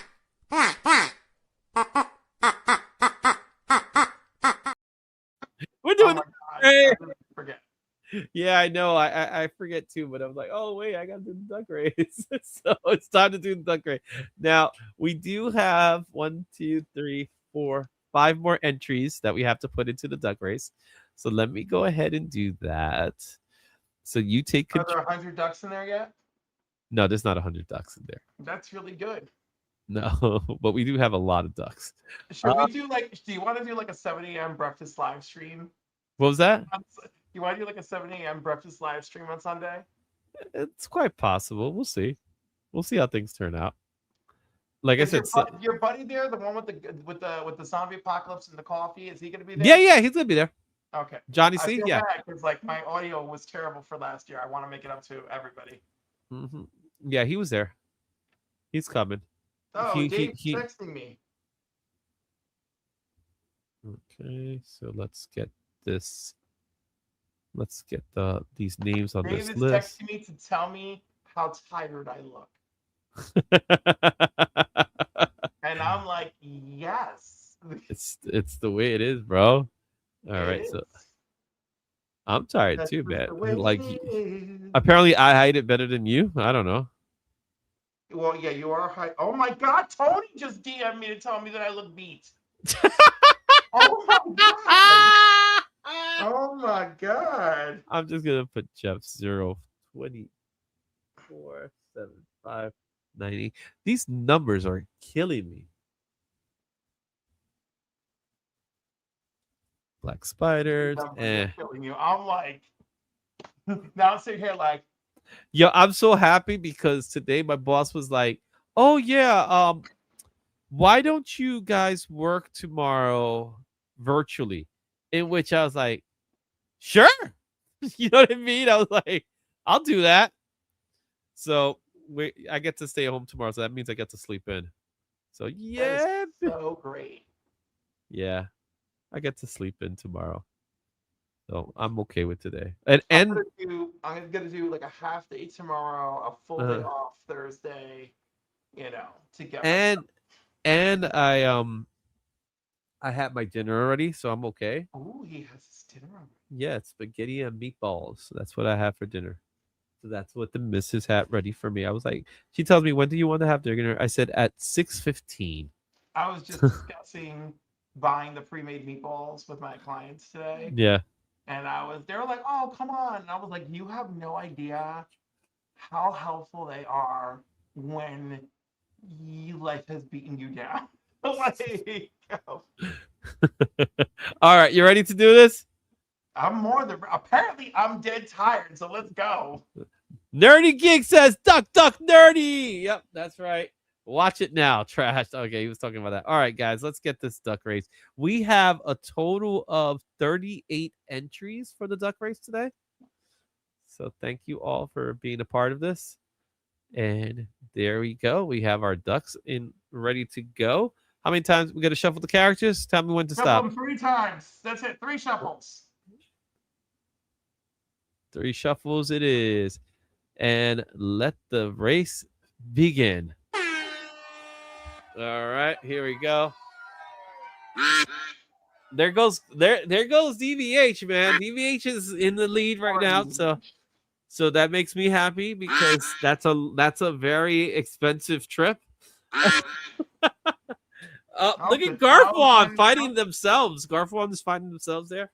She's All right. Oh, Look at Chris the comic vent right there. It's gaining a little momentum there. All right. So, I see Garfwang again. Garfwang. Wait. We got here. Is it Anachronic Comics?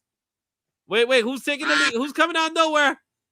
Don't tell me Gary Camp's gonna win again. No, it's getting weird. Yeah. Tape Crime is. tight. Tape's doing good. Wait. Someone's coming from the bottom. Someone's coming from. Jack B is coming from the bottom. Oh, wow. Jack B. Look at Cliff. You were getting there. Jack B.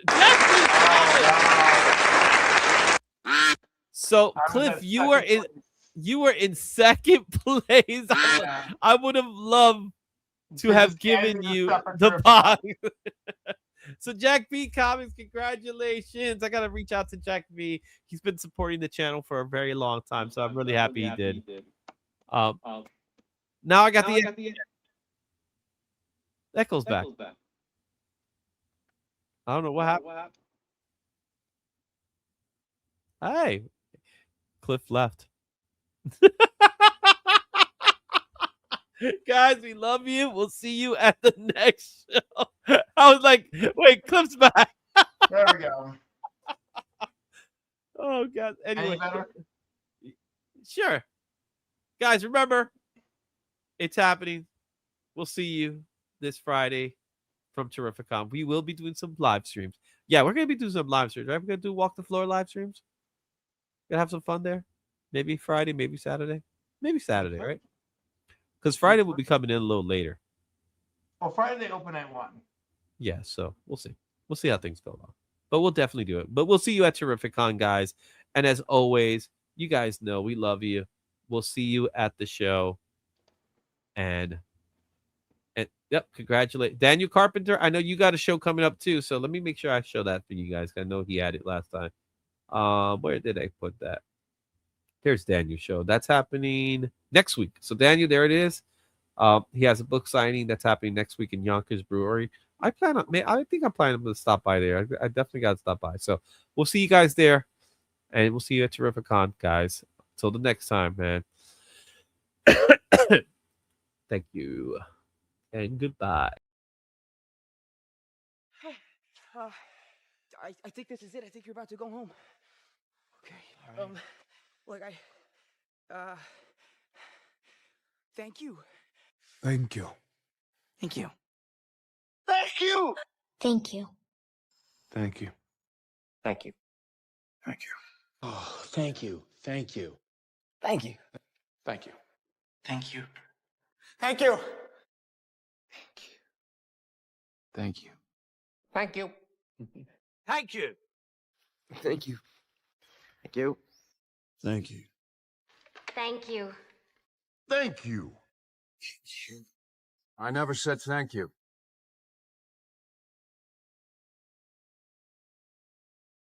And you'll never have to.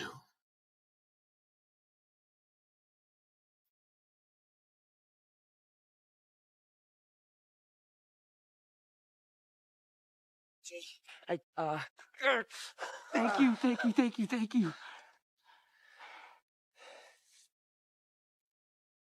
I guess I'll see you.